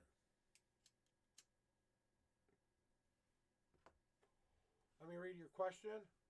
But all is well. I'm perfectly healthy and fine. It's just me getting used to a new way of doing it. I will be okay. Like I said, it's just me learning how to adapt to a new set of circumstances. There's no medication I can take for that, to repair that. I have to learn what my new normal is. That's all I can do about this whole situation. All I have to do is learn it's my new normal. It's going to be with me the rest of my life. And it may end up causing me my mobility someday. But I'm looking into that. If I have to go get back surgery, I'm not going to be here for a while. I'm going to go heal. That means I'm going to lose a lot of you, So I'm wondering, what are the benefits of me going through yet another back surgery? And I know they've come 100% full force forward from when I've had one. I was 18 years old when I had this back surgery.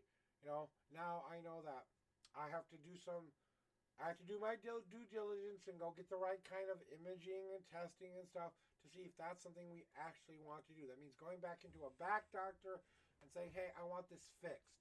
Surgery is it for me now. That's it. That's all I can do. Surgery or deal with it. So, but that sepsis happened last year, or around this time. I was just recovering around this time last year. So about a year and a half from March, from basically the whole pandemic, I was basically healing.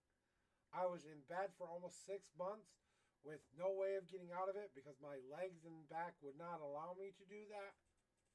It wasn't easy. So just so you know that, hey, I like to show you my vulnerability. I like to tell you who I am so that you guys can see just what I have to deal with sometimes.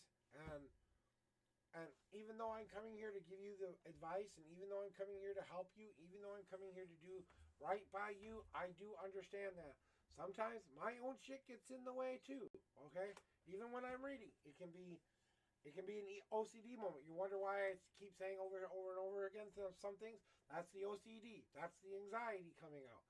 That's me using my most detrimental things to give you the kind of readings I am. I'm using my most horrible gifts to give you good ass readings. So ask yourself, are they really that bad for doing that? So that's kind of why I'm sharing all of this today. Because I believe, at least in my community, open and honest communication is needed for these kind of readings. You understand these are supposed to be to help you, but I have to say that it's more for entertainment than actually to make your lives be better, because honestly, I can't do much from here. I can't come live your lives, can't make your lives be better. All I can do is try to show you a better way of doing it, and hopefully my ideas help you. That's all I can do. So with that said, let's get back into the readings, and let me do a cleansing shuffle for Tansy here. And then we'll get you your real reading shuffle. So that's it, guys. That's the big, just kind of, I thought I'd do this again one more time around this hour, just to kind of update anyone who came in, who hadn't been here for a while, or didn't come in yesterday. When I made that special announcement yesterday, I had a quick hour stream after I got back from the doctor, giving you all the good news, basically. So if you want to go watch all of that, you can go back to yesterday's VOD and watch me tell you more about it, okay? So, here we go with your 5 official shuffles, okay? Wait, 5? No. 6. 1. Hey, guidance! Wait, we are getting rated from guidance!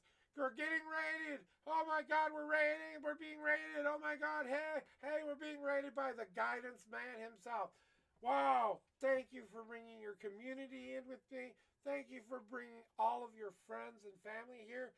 I want to say thank you so much to Guidance. He is one of the best tarot readers out there.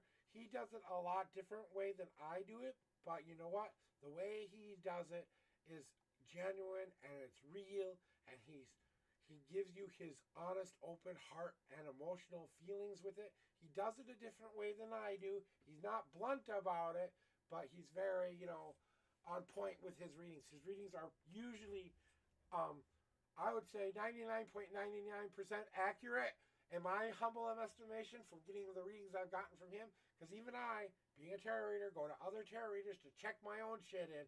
And I have to say, he has been one of the really good tarot readers that have not only helped me in my personal journey and my personal story. I just think he's a really cool dude, So go check out Guidance. If you haven't yet, you gotta go give him at least 10 minutes of your time. If you don't like him after that, you don't have to like, you don't have to follow, but go give him a look. Go see what he's about. Go get a reading from him. I guarantee he will help you change your lives. He uses multiple decks. I use only one deck. So that's about the major differences between me and him is he uses multiple decks. He's more of the, he's very intuitional too. He goes off of more of the intuition and what he feels than from a book. And he's got a very good way of going and telling someone about it. He's got a very smooth, laid back, mama bear, papa bear kind of vibe where your best friend is telling you the truth, but he's not doing it in a mean way. You know what I'm saying? I'm doing it in a mean way. So, all right, we had 6.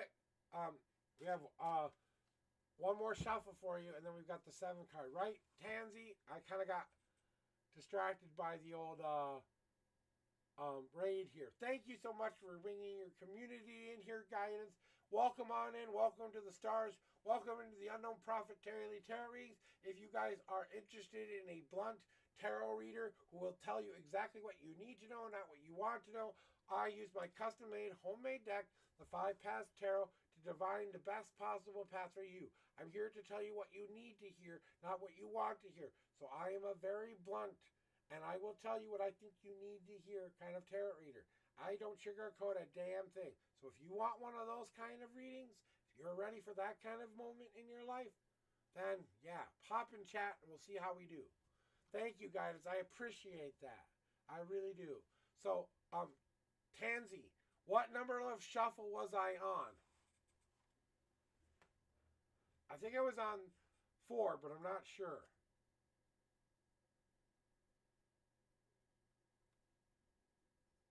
We're checking back in with Tansy here, who's currently getting a reading from me. Okay, so I was done with the shuffles. So now we're doing the count them out the other numbers. Thank you for letting me know, because I wasn't sure if I did them already or not. And then we got 3. 1, 2, and then we want to know about the placement for tomorrow.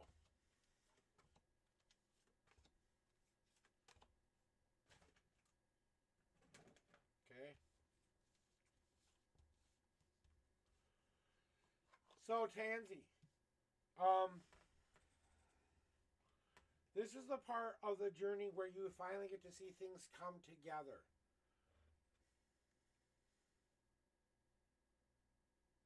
Yeah, exactly. We're on our way to that. So no God cards for you. We don't have any God cards to worry about. It's just a straight answer for you. So yes, of course you're bringing a lot of these things together. You're bringing a lot of your worlds together. And you're finding out what is going to be the thing that will spark you, right? So let it spark you. Let yourself be gravitated and drawn to the thing that has the most light, that has the most happiness, that has the most pieces of the puzzle that match what you want to do. So you've got Company A, Company B, Company C, Company D. All 4 of them seem like really good companies on their own, but Company E, or the last one, that combines all of those companies together is what we're looking for. That kind of matches all the checks, all the boxes. There might be 1 or 2 we're not checking here, but they pretty much check all the boxes, right? And allowing ourselves to finally go to this placement, and you're going to find what you're looking for, because you're going to be very selective of the kind of place you want to you've given away all of yourself to learn this. You let go to adopt and absorb what they would teach you. You integrated it all together. Now it's time to show yourself how all of that came together to pour out into the rest of your life. So, like I said, maybe 1 cup is the company you're looking for, yeah, but doesn't meet all of your needs. Company 2 does it better. Company C all does it better. They all do it better, but the one that you pick will be the right one. So you just got to remind yourself that you're picking the right one when you're hopping in there. There are going to be way more opportunities than you're expecting. And I think you're going to be more flabbergasted with the amount of opportunity that's in front of you rather than which one to pick. It's going to be more about, I've got too many choices, damn it. I need to whittle it down. You know it, and I know it, that you are walking into that unseen path right now. That you're going to have to take what you planned out originally, what your goal was. That's got to be a part of how you choose the place you want to be, or how you want the place to choose you, right? Remember, you're choosing them as much as they are choosing Lee. Okay, thank you for letting me know that, guidance. Let me get this back here now. Put the mic up a little closer here. Is this better, guidance? Because I yell so much, I keep the microphone away from me. So that's why I keep the microphone away, because I'm always yelling at somebody for something. So, okay, back to what we were saying here. So I'm sorry if you guys couldn't hear or understand what I was saying before, but Tansy, as long as you understood what I was saying, I'm good. So, for those of you who don't know what an unseen path is, when we take an easier path. We plan things out. We want to take every step as it comes. We're meeting every challenge as we are met with it. So goal number 1, goal number 2, goal number 3, goal number 4, goal number 5 leads you to the big brass ring goal. It takes you a while to get there when you're trying to take an easier path because you're making plans. You're making sure you meet the goals. You're celebrating the goals. You're taking rest when you need to take rest. So, of course, it takes you a little bit longer to get there, right? But the hard path is more about you saying, I don't really need to plan for this. I just need to go and get what I want in my life, right? I need to see the thing I want, the job I want, or the thing that I want, and really step over my own fear, my own anxiety that keeps me from challenging myself and saying I'm ready for that. So now you got to kind of challenge yourself a little bit, but still meet the plan you had. And that means cutting through the bullshit, Tansy, and saying to yourself, what am I really afraid of here? Am I afraid that I will find what I'm looking for? Or really afraid I won't find what I'm looking for? I think it's more of the I'm afraid that I will find what I'm looking for and then I won't be able to get what I want. I'll find it and it won't be available to me. There just won't be a job, right? Well, if you cut through the BS of those thoughts and negative things that you are thinking right now, and you don't let them get in your way, you stick to your plan as much as you can stick to it, but allow for yourself to go after what you want, you find that unseen path by cutting through the bullshit. And then when you finally come out the other side, you will see the beauty of why you did it the way you did it. But what can you do? Once you get it, you can only mold it into what you want it to be.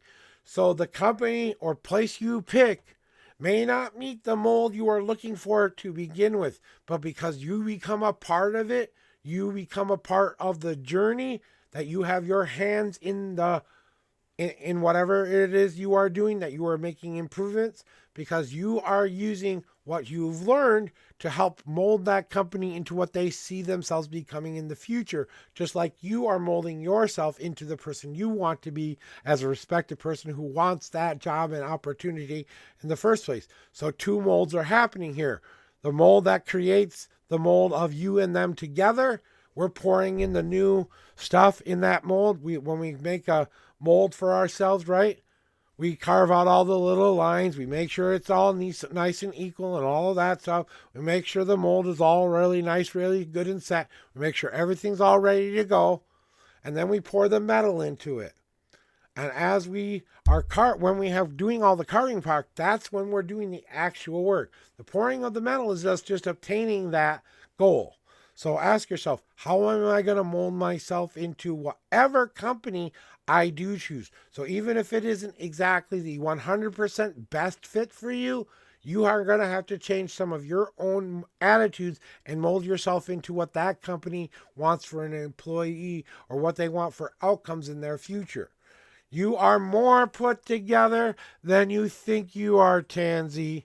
You're more wanted than you think you are. You're more needed than a lot of employees out there right now because you have been through the story already, because you are using what you've learned, because you have taken it all in.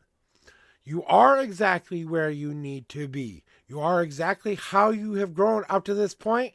You stood the test of time. You dragged all this information from the ground up to become the kind of person you are now. Now I believe in myself. Now I'm ready to meet new challenges. Now I've got all the tools to make my dream happen. First, I had to go get the tools. I didn't have the right tools. I couldn't make my dream come true. Now I am bringing my good. Thank you for clipping that. Anybody who wants to clip anything on this channel, go for it. I would love more clips. But you know in your heart that the growth hasn't stopped yet.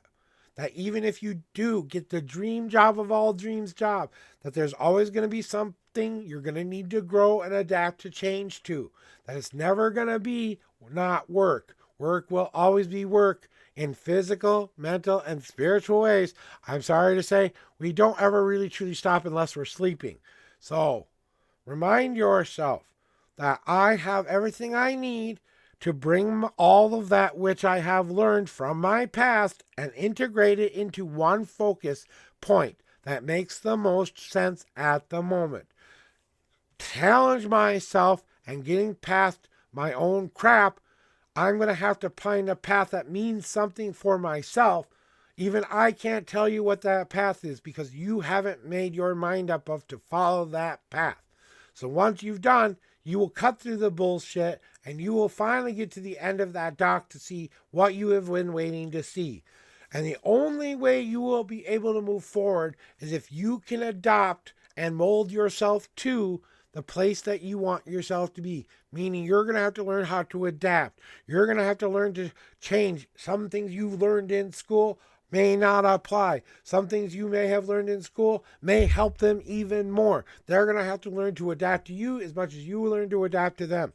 But the molding part, the creative part in which you play the important part of the tapestry before we pour the metal down into it, before we know it's going to be how it's going to be, and you know it and I know it, that what you're going to be finding there more often than not will be more daunting to you because you'll have way more choice than you're used to. And that'll probably be more daunting than the I don't know if I have choice here. I think that's probably what's going to happen more likely.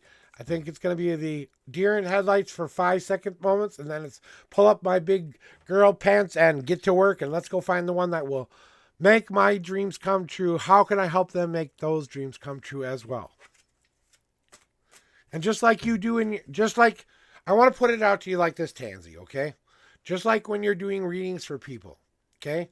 And we start off with this, oh, I'm not quite sure I'm good enough to do this. I'm not quite sure I'm confident enough to do this. And then Tansy or your best Tansy dies or goes away for a while, and your best Tansy, the one you know can do it, pops back in, and then you're sitting here going, and then you're going to do this and that and this is how I see it and feel it, and then back to the end of the reading where you return back to the I don't know if I can do this moment. So, just like in this job, we're testing out how well we are being received to change. So, that's what we're doing now, is making you feel and getting you ready to understand that you have choice.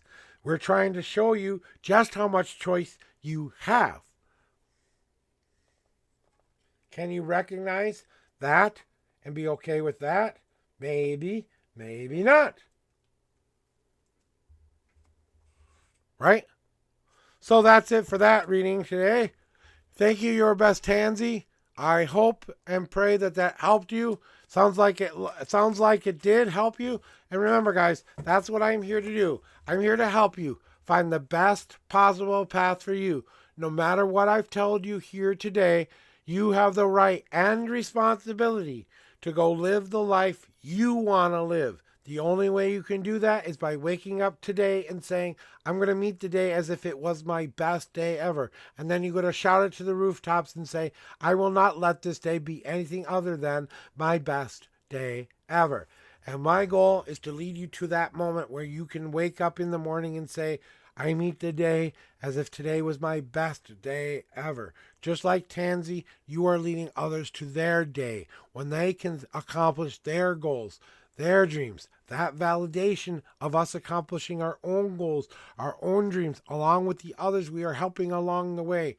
You are teacher and student. You are master and sage. You are all that which you have ever had happen to you is your spirituality. Don't be afraid of it. Okay? Because you have an awesome soul and you have an awesome attitude, and you may be a baby streamer and a baby tarot reader, but she's talented, guys. She kind of scared me a little bit when I got a reading from her. So check out my Tansy friend, your best Tansy. She does do baby streaming. She's a baby streamer. She's just started like a month and a half ago, I think it is now. And all you're trying to do is just put out your voice and your story and do readings for people and stuff like that, and you're just trying to help people, but you're kind of traveling with them. You're all growing together. Whereas I think I got my shit together here, but I'm really saying to myself, no, you guys are teaching me more and more about me than I will ever teach you every day. You guys are my teachers. You are the ones who hold the mirror up to me and say, hey, look, dude, you're kind of being an asshole. I need those people in my life.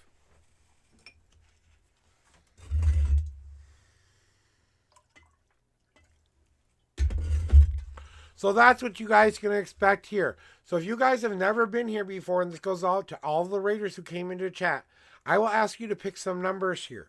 I will ask you to pick how many times you want me to shuffle the deck, 1 through 10. I always do a pre-shuffle to energetically cleanse them off or get rid of whatever energies used to be on them.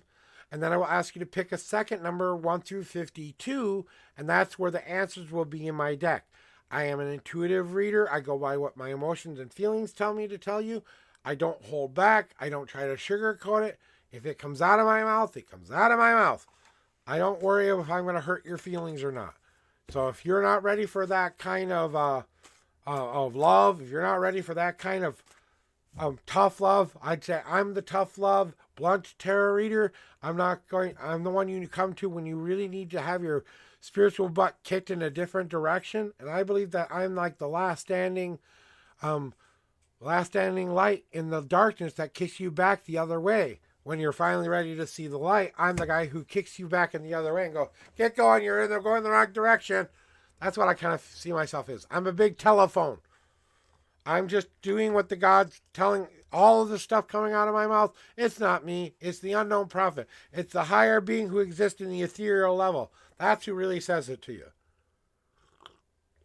But, it's kind of one of those ha ha ha ha. I'm joking, not joking moments.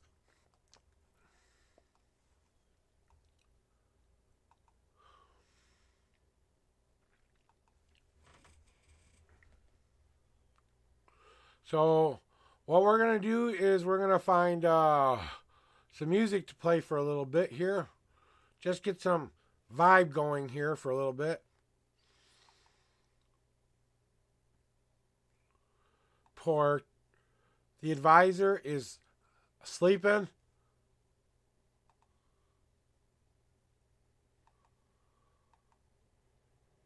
And everybody else isn't on right now. So we're going to give it a little bit longer before we raid out, but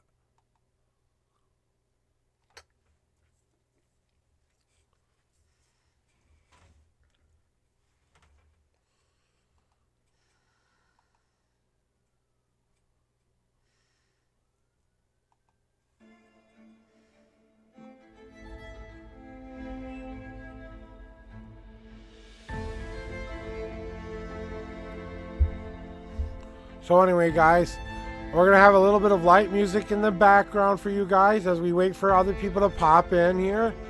And we'll just continue chatting. If the music's too loud, please let me know. I can adjust here. So if it's a little too loud and I need to bring it down, please let me know and help me make the stream even better. I appreciate all of my stars. I appreciate all of you guys. Because without you, I can't do any of this. You're my therapy. You're my friends. You're the only social contact I have with people. And I'm a people person. And I tell you, sometimes it's hard to be this lonely. I have one in real life friend who comes to see me. And that's it. And it's me and my wife all the way. So,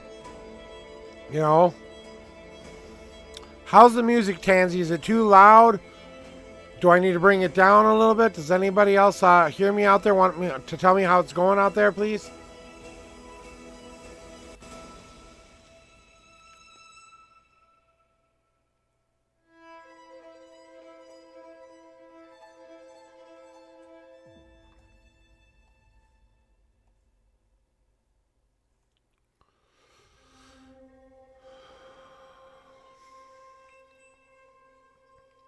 Okay, thank you for that, Lutz. I appreciate that.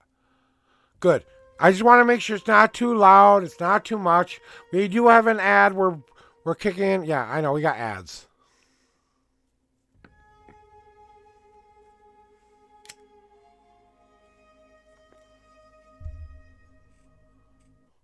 And we're almost back. Almost back. Almost back. Almost back. I think we're going to be back. Look at us being back. We're back! Hey guys, I think we're back. No more ads for you. Hey, you don't want those ads to happen? Become a Turbo member or become a subscriber. That's up to you guys. I don't ask you to do anything for me ever. If you guys want to donate, donate. You want to subscribe, subscribe. You want to follow, follow. I don't expect anything in return for what I do here. I feel like this is my purpose. That this is my journey. This is what I was designed to do by the gods themselves. This is me living my path, my journey, accepting my fate, accepting who I am as a person. It wasn't easy to get here, guys. It wasn't. I battled horrible abuse from a babysitter. I battled bullies and teachers who told me I would never amount to anything. I battled friends who used me for their own personal gain. I was in love with a woman who would never love me back in return. I've been crushed. I've been hurt by so many different people in my lives. And I still love you all. And I still want to be a part of humanity. I've had my soul crushed. My spirit crushed. I tried to kill myself 7 different times, people. I didn't want to be here. 7 different times I tried to say, I don't want to be here anymore. And they still said, nope, you can't go. I was so depressed, so lost. I never thought I would be sitting here today saying the words that I'm saying right now. So you don't think I've gone through the shit? You don't think I've gone through life as we know it? I grew up without a father, an alcoholic mother, an alcoholic father. You want to know what I grew up in? Trying to be the father of a little brother who never appreciated me. A little brother who committed such an awful, horrible act against a child who I hate because of what he did to a child. I'm not going to say any more than that. Dealing with my own abuse, with my own actions, questioning my own everything I've ever done, overcoming it, going to therapy, getting on medication, learning that this is just how I am and accepting that, being told constantly I'm not crazy, even though I hear voices in my head, even though I see movies in my head. Now, take all of that and still it into 50 years of living. Okay? And you're going to take 8 of those away because I don't remember up till 8. So up till the 8th year of my life, that's when life began for me. That dream really did start my life. The earliest memory I have in my life is when I was 5 years old trying to run away from home, but I wasn't allowed to cross the street. Oh yeah, and I ran away from home about 10 to 15 different times too. I changed my name because I hated my dad so much. I changed it back because I loved him so much. I had no faith, no belief in myself, nothing. I was an anxiety, worried-filled man who hated and disgusted by humanity up until about the age of 18. Then things changed because then I took my power back. I took it all back, all of my power back. And it was that defining moment where that dream kicked in to say, you need to start your journey towards becoming the man you see here today. So, when you're out there in your lives questioning whether or not you're doing the right thing or making the right choice or making the right decision, whether or not you strive for greatness or let your fear get in your way or your anxiety get in the way or your worry get in the way or your ambition get in the way or your dreams get in the way, you have to live a life. A life comes with multiple choices. San Paul, I'm having one of those deeply introspective moments where I share my journey with all of you. So I'm doing awesome. Thank you for asking. I'm having a cigarette break and talking about my life.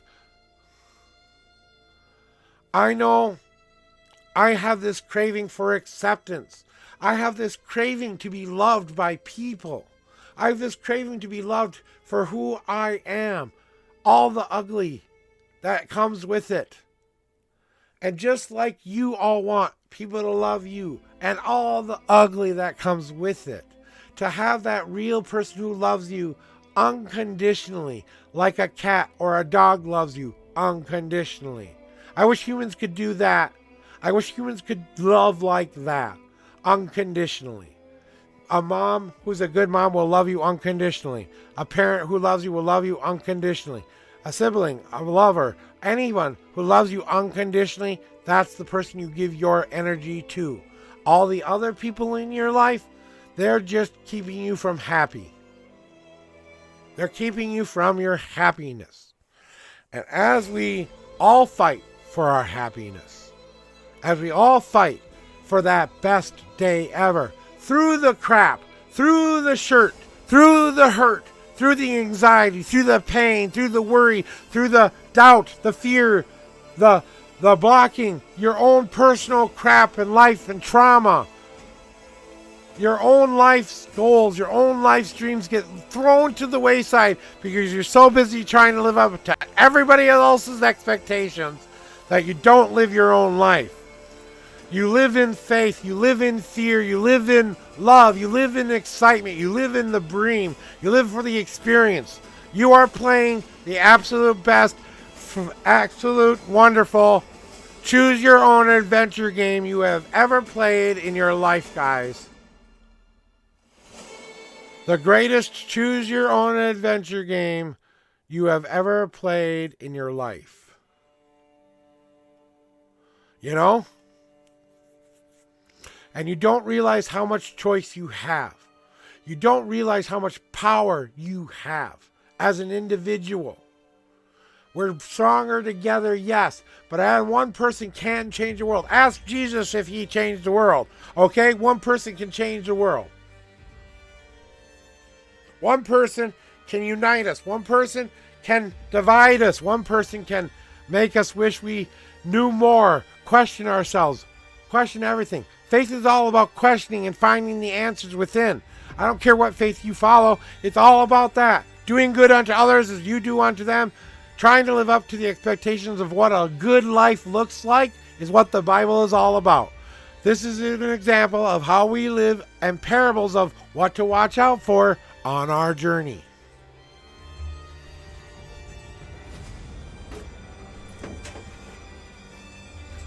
So, the next time you're giving up on yourself and you don't think you can do it, try harder.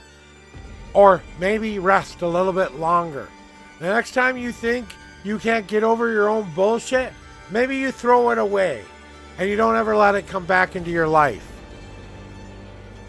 Maybe the next time you worry yourself to death and you keep worrying and crumbling in fear, you say, get over yourself, get out there and live life. Because take it from a constant, chronic worrier who always worried the worst thing was always going to come. The worst thing will always come if you expect it. The worst will always come. The worst day will always be if you live in that every single day and don't think anything better can ever happen to you. Of course, nothing better will ever happen to you. But hope is a dangerous tool. Hope is a dangerous weapon against fear. Love is a dangerous weapon against anxiety. We will do things for love. We will move past our own problems and fears for love that we have never done before. Right?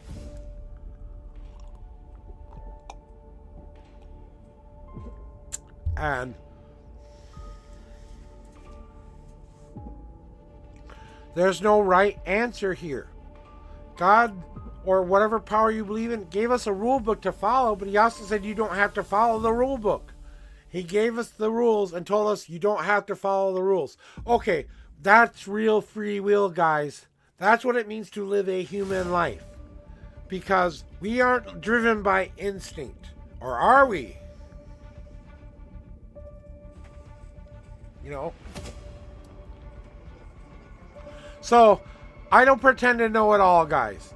Because I don't. I get this information beamed into my head like it's the high-speed Starlink internet every single day. And I filter it all out for all of you. Now, crazy or not crazy, I'm still more right than wrong.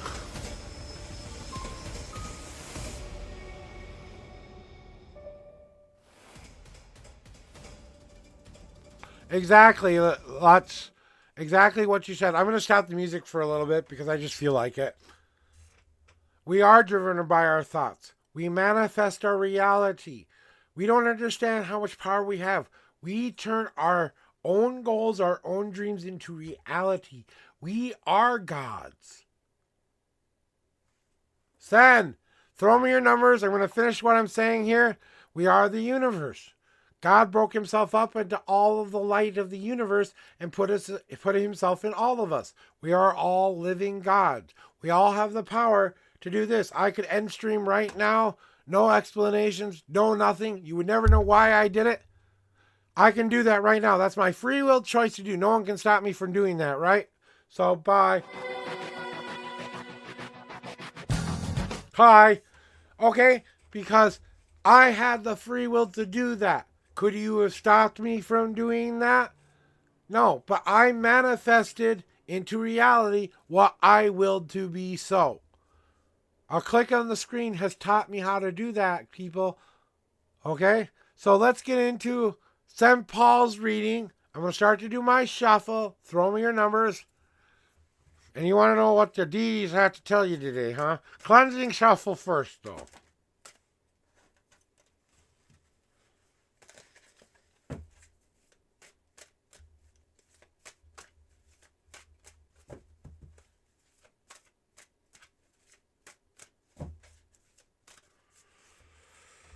Okay. All right. Here come your 10 official shuffles, Senpa. Sen. Here you go. 10 shuffles. 1, 2, 3, 4, 5, 6, 7. God card. 8, 9, and 10. You have 2 God cards that popped out for you today, Sen. You know we'll get to those after your major reading. Lots, you might not know what's going on, but when I'm shuffling, if a certain number of cards pop out of the deck while I'm shuffling, those are messages from your higher power. They're the most extreme messages I give here. So just so you know what's going on, hoo-hoo. And you want to know what they have to tell you too? 1, 2, 3, 4, 5, 6, 7, 8, 9. And now we want to find out what they have to tell us, right?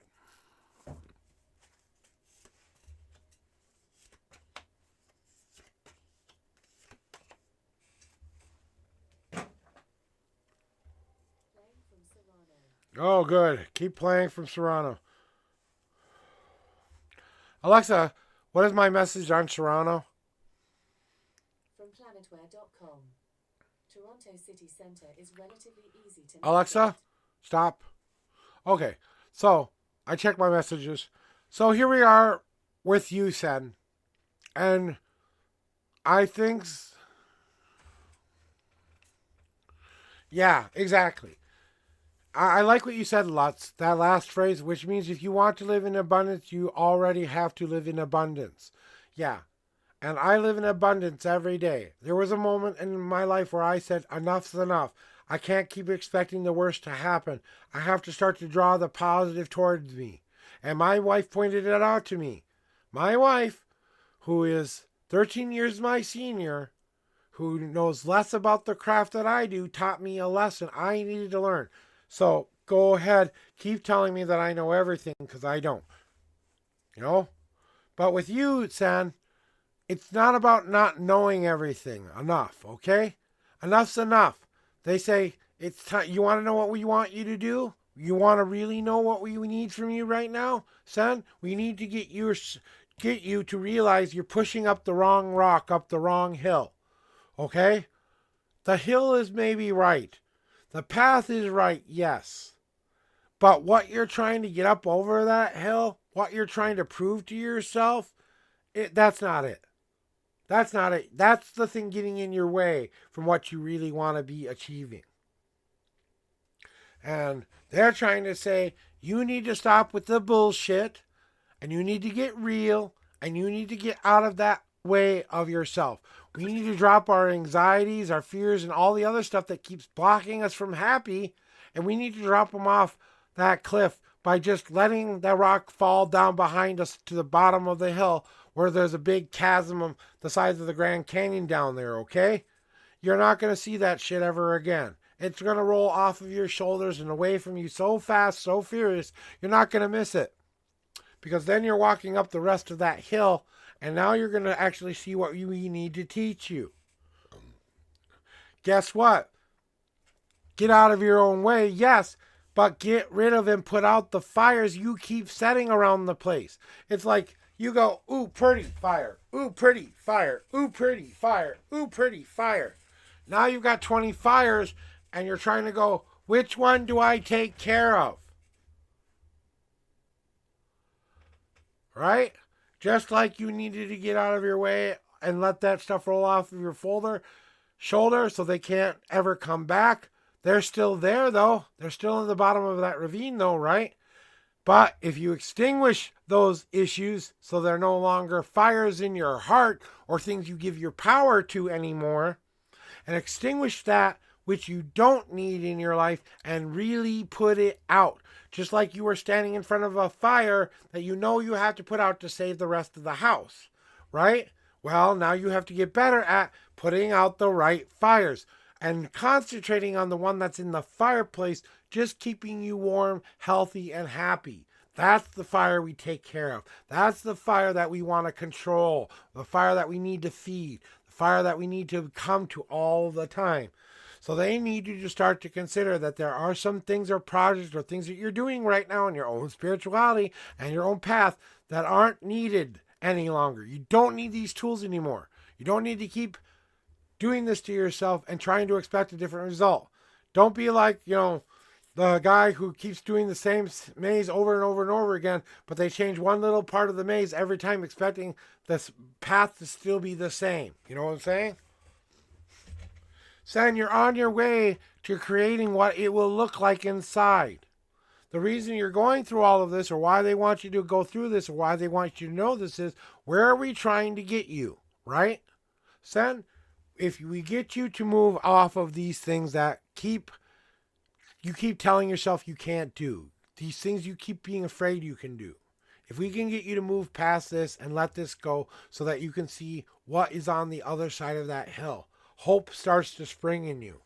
If we can get you to stop paying attention to the fires of doubt and fear and longing and acceptance and all of this other bullshit that I keep giving my power to, rather than believing in my own power and controlling my own fire that I want to have happen in my life. Now, I am going to bring that all together, and I'm going to start to build a home for myself. This is us clearing foundation and setting foundation at the same time.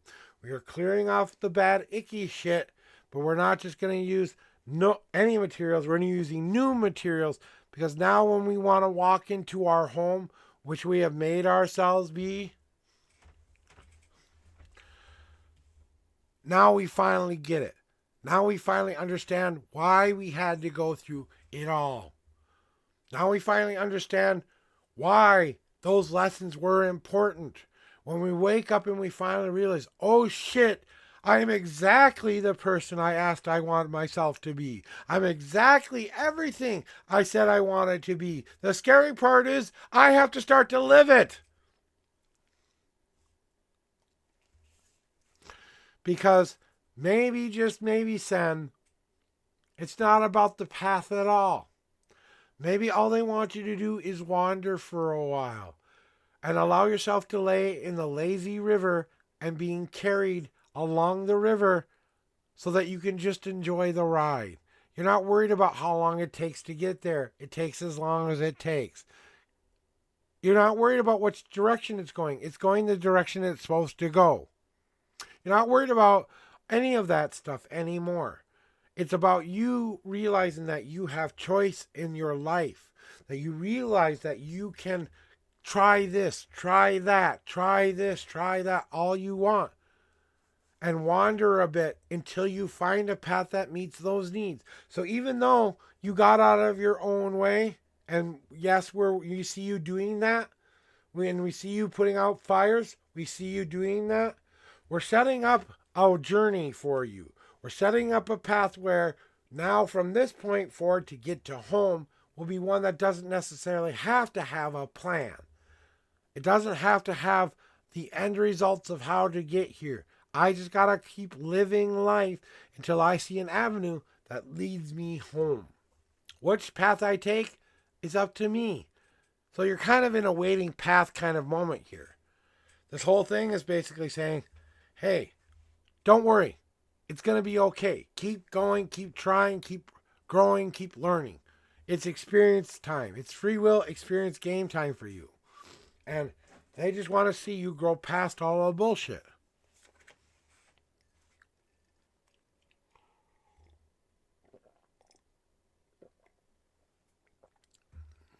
I think this is that answer right there. Yeah, that's what I think this answer is.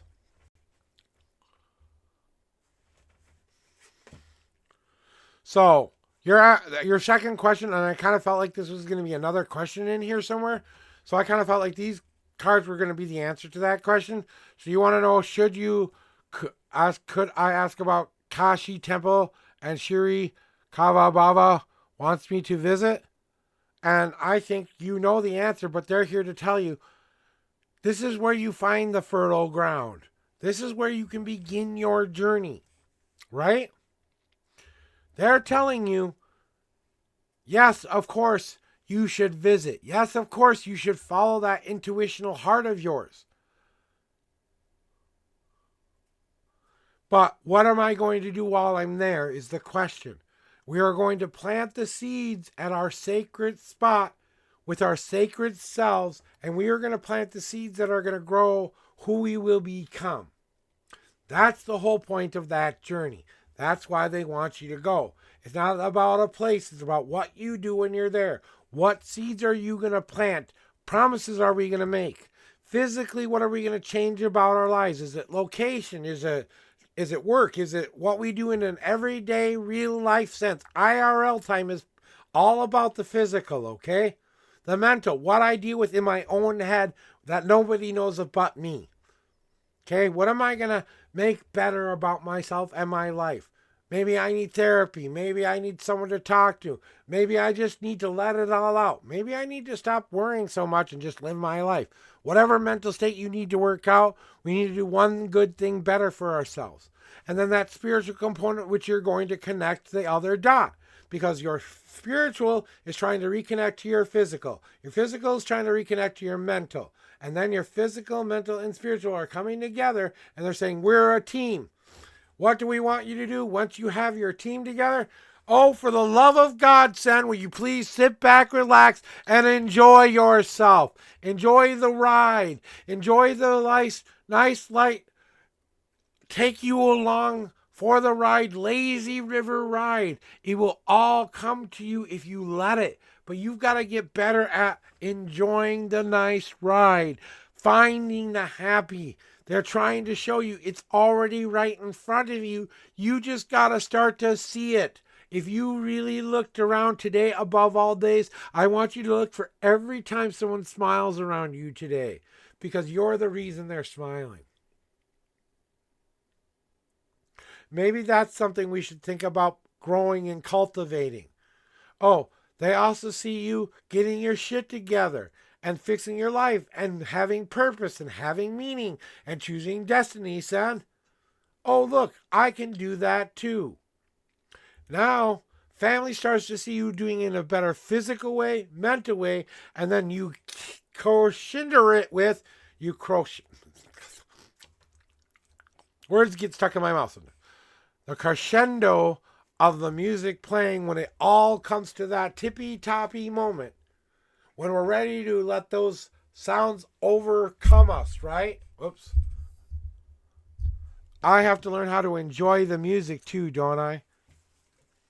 All I'm being asked to do is enjoy what I've planted and enjoy that I'm making the right choices and I'm going to make those things grow the way I want them to grow. Are you going to add the sun that those plants need, the positivity that you need?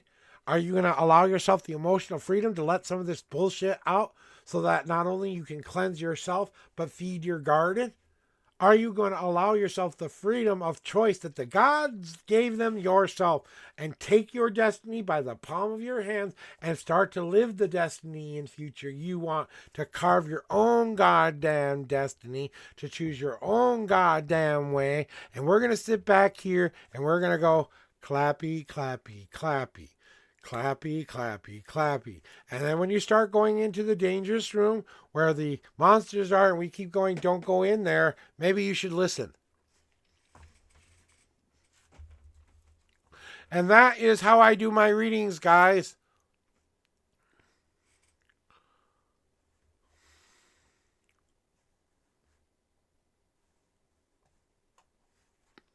So that was a reading for Senpa. And I really appreciate that you guys took the time to spend it with me and be a part of my journey, because that means a lot to me. Oh, and okay, here's what okay, I'm going to do this one more time for the last time, okay? So, my updating news for everybody, okay? So, in case you missed it yesterday, when I got back from the doctor and got my results back from the blood work, because I stayed there until they got the blood work test, okay, done, okay? That's why I wasn't on yesterday. That's why I wasn't here yesterday. So I found out from the doctor I am not showing any new markers that would indicate a increase in either dementia, Alzheimer's, anything that has mentally to do with my problem that's going on right now. What they think is going on is when I had the sepsis attack last year, about a year and a half ago, it damaged my spine so much and it kind of crept up the spine a little bit to the base of my column here, which screwed with some of the signals in there. Okay? The sepsis basically degraded my spine enough to where now my brain has to spend more attention to keeping my back up straight than some of the things that I'm going through. Now, this may be part of the reason I'm having memory issues. It may be part of the reason. It's one of maybe 20 other reasons that I'm experiencing. I'm getting older. I'm getting, stuff like this does run in my family. I'm not there yet. I'm not even showing any markers whatsoever. So they're not really worried about that kind of stuff. It's not that. It's more of the, maybe it's time to get back into therapy, and maybe talk to my therapist about some of the things I've been going through. So it's not a physical issue. I don't think it's a mental issue either. What I think it is, I think it's a physical issue, but what the doctor basically said to me is, even if this is what it is, there's nothing medically we can do to fix it.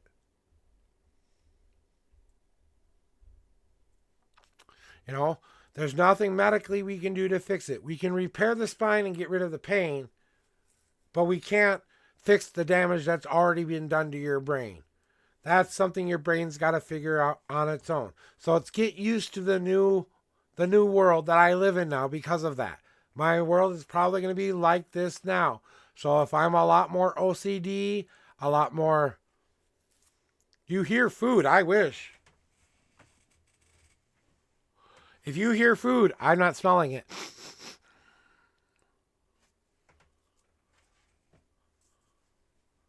Carrots.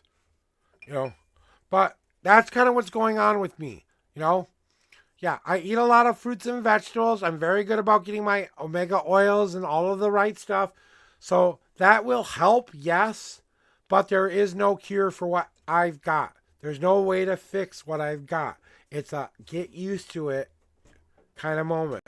Uh-oh, the wifey's coming. Run! Run!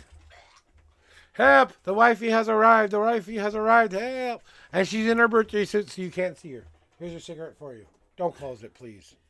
Okay. I was keeping it close because I didn't want to bother you as much. Okay. And you know what? I am not a yoga guy. I'm sorry. I cannot bend that way. I've tried. I tried the yoga. It's just not my thing. You're just not that flexible. I'm just not that flexible anymore. I found out yesterday I've gained quite a bit of weight. I'm 370 pounds now. My A1C has gone back up to 6.8. And I've been a little bit snacky and a lot of overeating lately.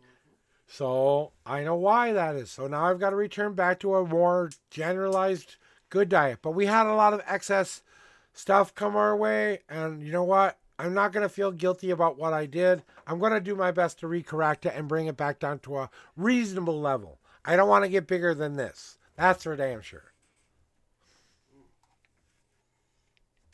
So that's my news, guys. I'm going to close the queue down as of right now. We're not doing any more readings for the rest of the day. We're just going to have a just chatting moment here. So, and that's what it's about, guys. We're, getting ready to end stream here. We're actually looking for someone to go raid right now, honestly. I'm going to be fine. I'm not worried about it. It's just getting used to the new normal. It's me learning how to adapt to my new situation. And I'm pretty good at adapting to new situations because I've done it my whole life.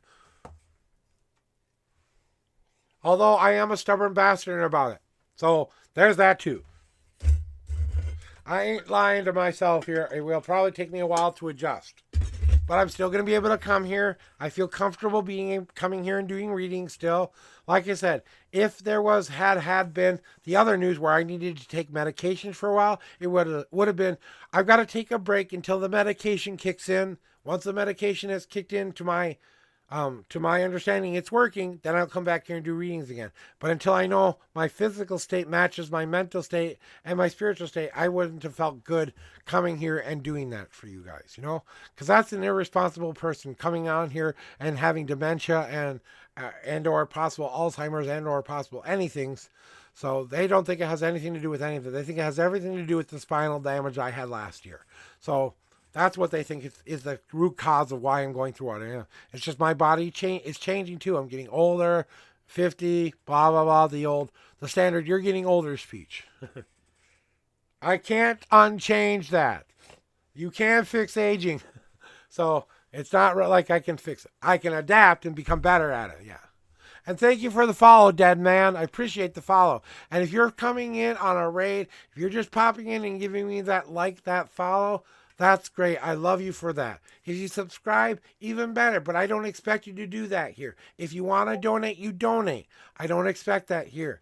This is what I feel I want to do with my life. This has been my dream to do something like this my whole life. I wish I had done this when it's from the age of 18 to now. I probably would have lived a happier life, but I don't think I would have gotten as much out of it. I don't think I would have been as effective of a reader if I didn't go through all of that shit. So I'm happy I went through all of my shit and my pain and my hurt. And I'm glad I can see the betterness of it now. But at the time, it wasn't so much better. All right, guys, we're going to go look for someone to go give the raid to here. So I want to say thank you on behalf of everybody. Thank you for being my stars and being a part of my journey. Because you guys are the reason I come here. You're the reason I come and try to spread my message to people. Try to give my outlook on life. Try to give you my perspective. I never expect you guys to do anything I tell you. I want you guys to go live the life you were meant to live. So even if I'm giving you this advice, please go do what is right for you. I can never override your own life choices. I hope I gave you good, wonderful things to think about, but I know you are going to have to do it yourself. So, with that said, I'm searching the internet for, you guessed it, people to go raid. I'd go to the advice, but it looks like he's just having a down day today, so I don't know if we want to go. Oh, he's up. Okay, he's up. We might go him. Or anybody else?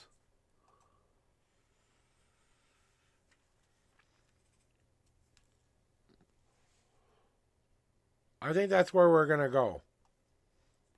So we got to shout him out first. Right?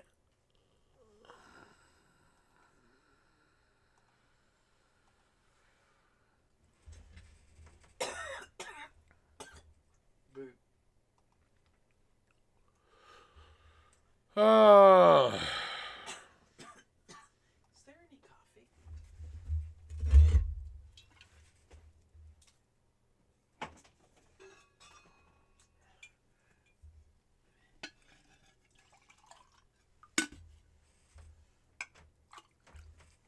There you go. Thank you,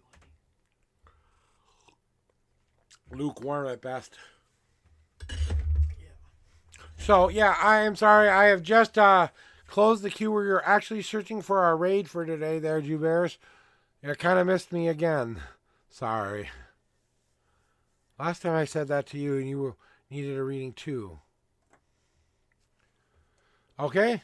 Hey, Jew Bears, do you really need a reading today? I got you. Give me your numbers. You don't even have to join. Just give me your numbers. If you really want one, I got you. I can do one more before we go to the advisor, okay? So if you want one, give me your numbers. We'll do you, okay? 2 and 2, question of the day or anything like that? Or just a general? Where are we going with this? This goes to prove to you, even when I've closed the queue down, if I feel like I can do another one, I want y'all to know I'm here for you. I will continue to be here for you. What's new in love? Okay, so 2 and 2, right? All right, cleansing shuffle has already happened. 2 and 2 is your answer. So here are your 2 shuffles. 1, God card, and 2. You have a 1 God card message as well. And then we have 2 cards. 1, and then the second card is now. So fairly easy for them. And we're going to put the rest of this stuff in the bag for later because I don't need any of the other cards. So this is my last and final reading for all of those. And then we're going to go pay some nice little love to the advisor. So everyone in chat, please stick around. Give him at least 5 minutes after this reading. It won't probably take that long because what's new in love for Jew Bears is her deciding on her own damn fate here, and it's kind of a sticky situation from what I'm feeling here. The first thing you have to understand that the newest thing for you in love is self-love is the first thing you're going to be finding here. And I know that seems like the crap answer you don't want to hear. Oh, great, more self-love. I need to learn more self-love. Right? But it's not about you loving yourself more. It's about you getting through the sadness that you keep hanging on to that was the love before. We need to mourn the loss of... We have someone at the door or something? No! No? Oh? Okay, no one. Just someone kind of closing their door. Right?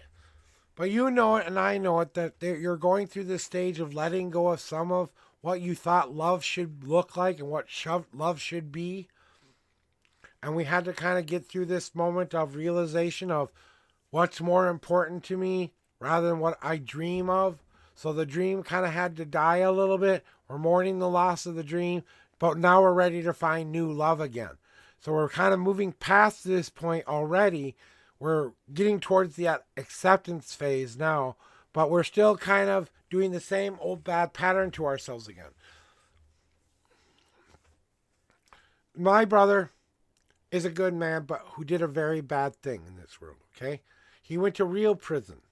But you're doing something to yourself where you're putting yourself in your own self-imposed prison. You've kind of given yourself a set sentence with a sentence of a certain amount of time that you have to repay the universe in order to get the happy you are so desperately looking for. And you kind of feel like you owe the universe something here, right?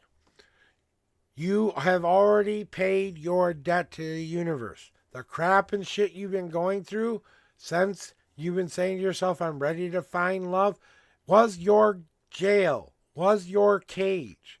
All those anxieties and doubts that you took along with you were the bars on those cages. The guards were all those major fears you couldn't get past, right? So anxiety's in there with you. Fears are the bars. You have guards that are ready to take you down, right? But it's parole day here, Jew Bears. It's parole day for you because you have to realize that what you've learned during this time was the prime example of what you don't want life to look like. This is the cage we never want to go back into ever again. We've learned our lesson. We've paid our dues. It's parole day. It's time to get out. and start to live a new, different life. Even though I feel I've still done something horrible with my life, even though I know I will never be able to make up for that which I think I've done. Just like my brother, he won't ever be able to make up for what he actually did in this world. There's nothing he can ever do to make up for that. Nothing. He took the innocence away from a child. He can never repay that, right? He can never give that back. And I'm not accusing you of doing the same thing.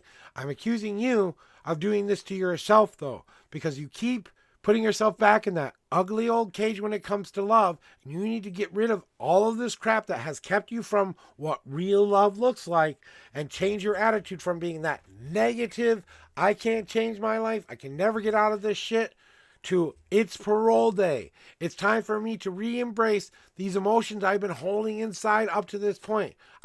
Even though I was in a cage, a safe space, I never felt free. I feel free enough now to let these emotions out. I need to start to show what I have within me, who I am as a person.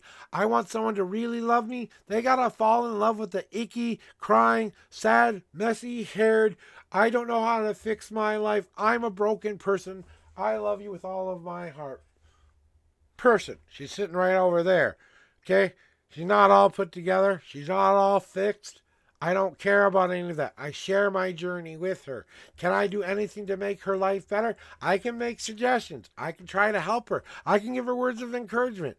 But she has to go and do it herself. Just like you have to take yourself out of that cage and breathe deep the new breath of life, of love again. So yes, love is on the way. Of course love is on the way. You're ready for love. But don't put yourself back in the same old ugly cage you keep putting yourself in.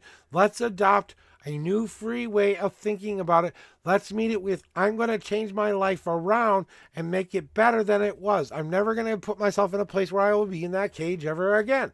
That's what my brother had to do. Now he's living the life he can live. Yes, he has restrictions. Yes, he has things he has to live up to. But that's the thing he has to honor for what he did in this world. So if there's a real thing you have done to make someone's life miserable in this world, maybe this is a tiny bit of the karma coming back your way, but it's not about the karma coming your way. It's about you realizing what we need to change in that. It's you saying to yourself, in my future has yet to be discovered. That I know I have a lot of the puzzle pieces figured out, but the one puzzle I haven't figured out yet is what the unknown has yet to teach me. And as we start to develop this peace within ourselves, Senpa, this love that we are seeing that is coming our way, and I believe there is a person coming your way. They're not done cooking yet. Neither are you. You're not ready for one another yet. I'd give it a month of believing in yourself before you find this person. And that's the time frame I'm going to give you. You're going to have to be a month of believing in who you are as a person completely and totally for this to attract the person you want in your life. You need to start to be the light in the darkness. So you're the one who is slowly developing this piece. You need to start to show what they are getting when they come to get you. Don't show the ugly you. Don't show the fake you, show the real you. This is all designed to do one thing, Jew Bears, as far as what love goes for you. We're helping you try to build a wall of safety around what you want as in a new love experience. So we want to make sure that the spot that you've said, this is what I want in a love experience, they're trying to help you protect that by showing you what you need to add to your own personal boundaries, your own personal what you are putting down in your own foundation to make sure that you stay safe as possible, but still are able to take that risk on somebody. They're not going to crush your world with a no anymore. Okay? I don't love you. I don't want to be with you. Okay? That's not going to crush us anymore. What's going to crush us is that we didn't try in the first place. That's the thing we need to understand. Is what we're building here is going to help us become that person we want ourselves to be. So that's what's coming for you in love. That it's going to be a little bit more self-love moment for you, but this is designed to get you ready for that one true love. You know, that is designed to help you both finish the cooking process. And I know it's frustrating right now, Jew Bears, and it seems like it's taking forever, but you will honestly appreciate why it took as long as it did when it finally happens. It'll blow your water. It'll blow you out of the water. So that's what's new for love for you, is more of a self-discovering of self-love. Yes, there's a person out there, but you're both kind of still in the cooking process. So I'd give it a little bit more time to figure, both of you to figure each other out. And then when you're done trying to say I'm fixed, and you can just move on and say I am who I am, and love yourself every day for about a month. Both of you have to do that. Do you want your God card, by the way?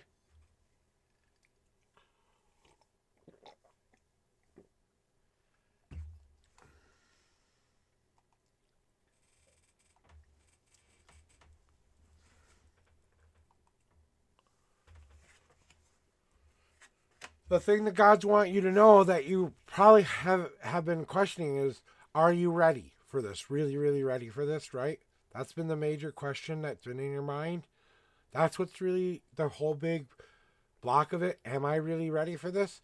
Well, you've used your knowledge. You have the knowledge of what it means to live in the opposite kind of relationships.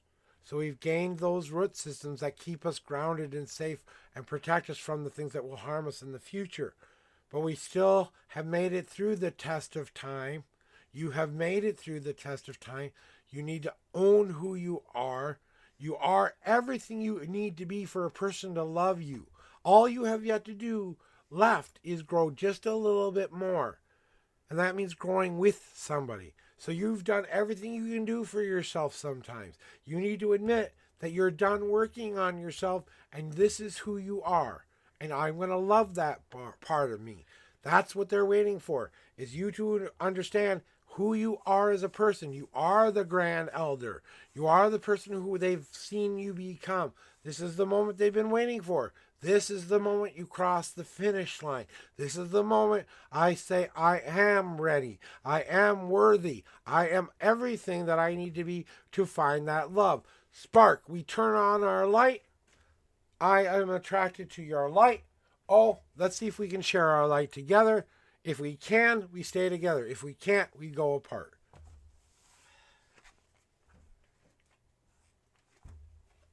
Yes.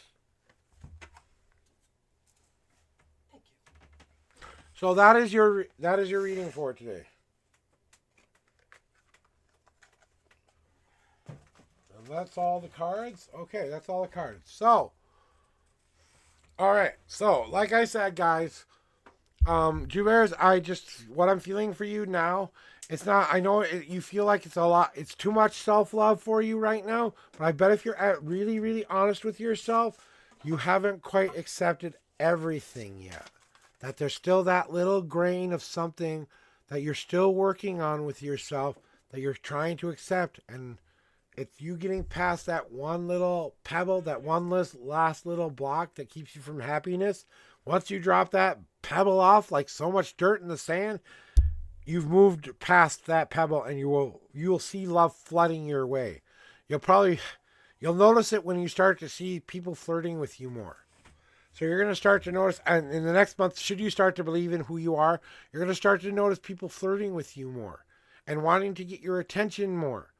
Now they're testing the waters to see if your soul matches their soul. So get yourself in order and describe what you want in a person when it comes to their insides, not what they look like on the outside or anything else they do. What kind of person do I want to fall in love with? Then match A to B, and then you can be happy. All right, guys. We're going to get going to doing a raid here for somebody here. We're going to go to the advisor. So here is the link we're going to for a raid today. He is a 420 content creator. He is a hell of a cool vibe. He's playing words on stream right now. If you are a subscriber, you can do that one. If you're not a subscriber, you can do that one. Whichever one, you just copy and paste it in there for him. And then you're going to just tell him we love him and we're here to spread the love his way. So that's what we're going to do. So guys, we're going to get out of here for today. I love you very much. I will be back tomorrow. So see you then. All right. Toodles. Love you. Bye.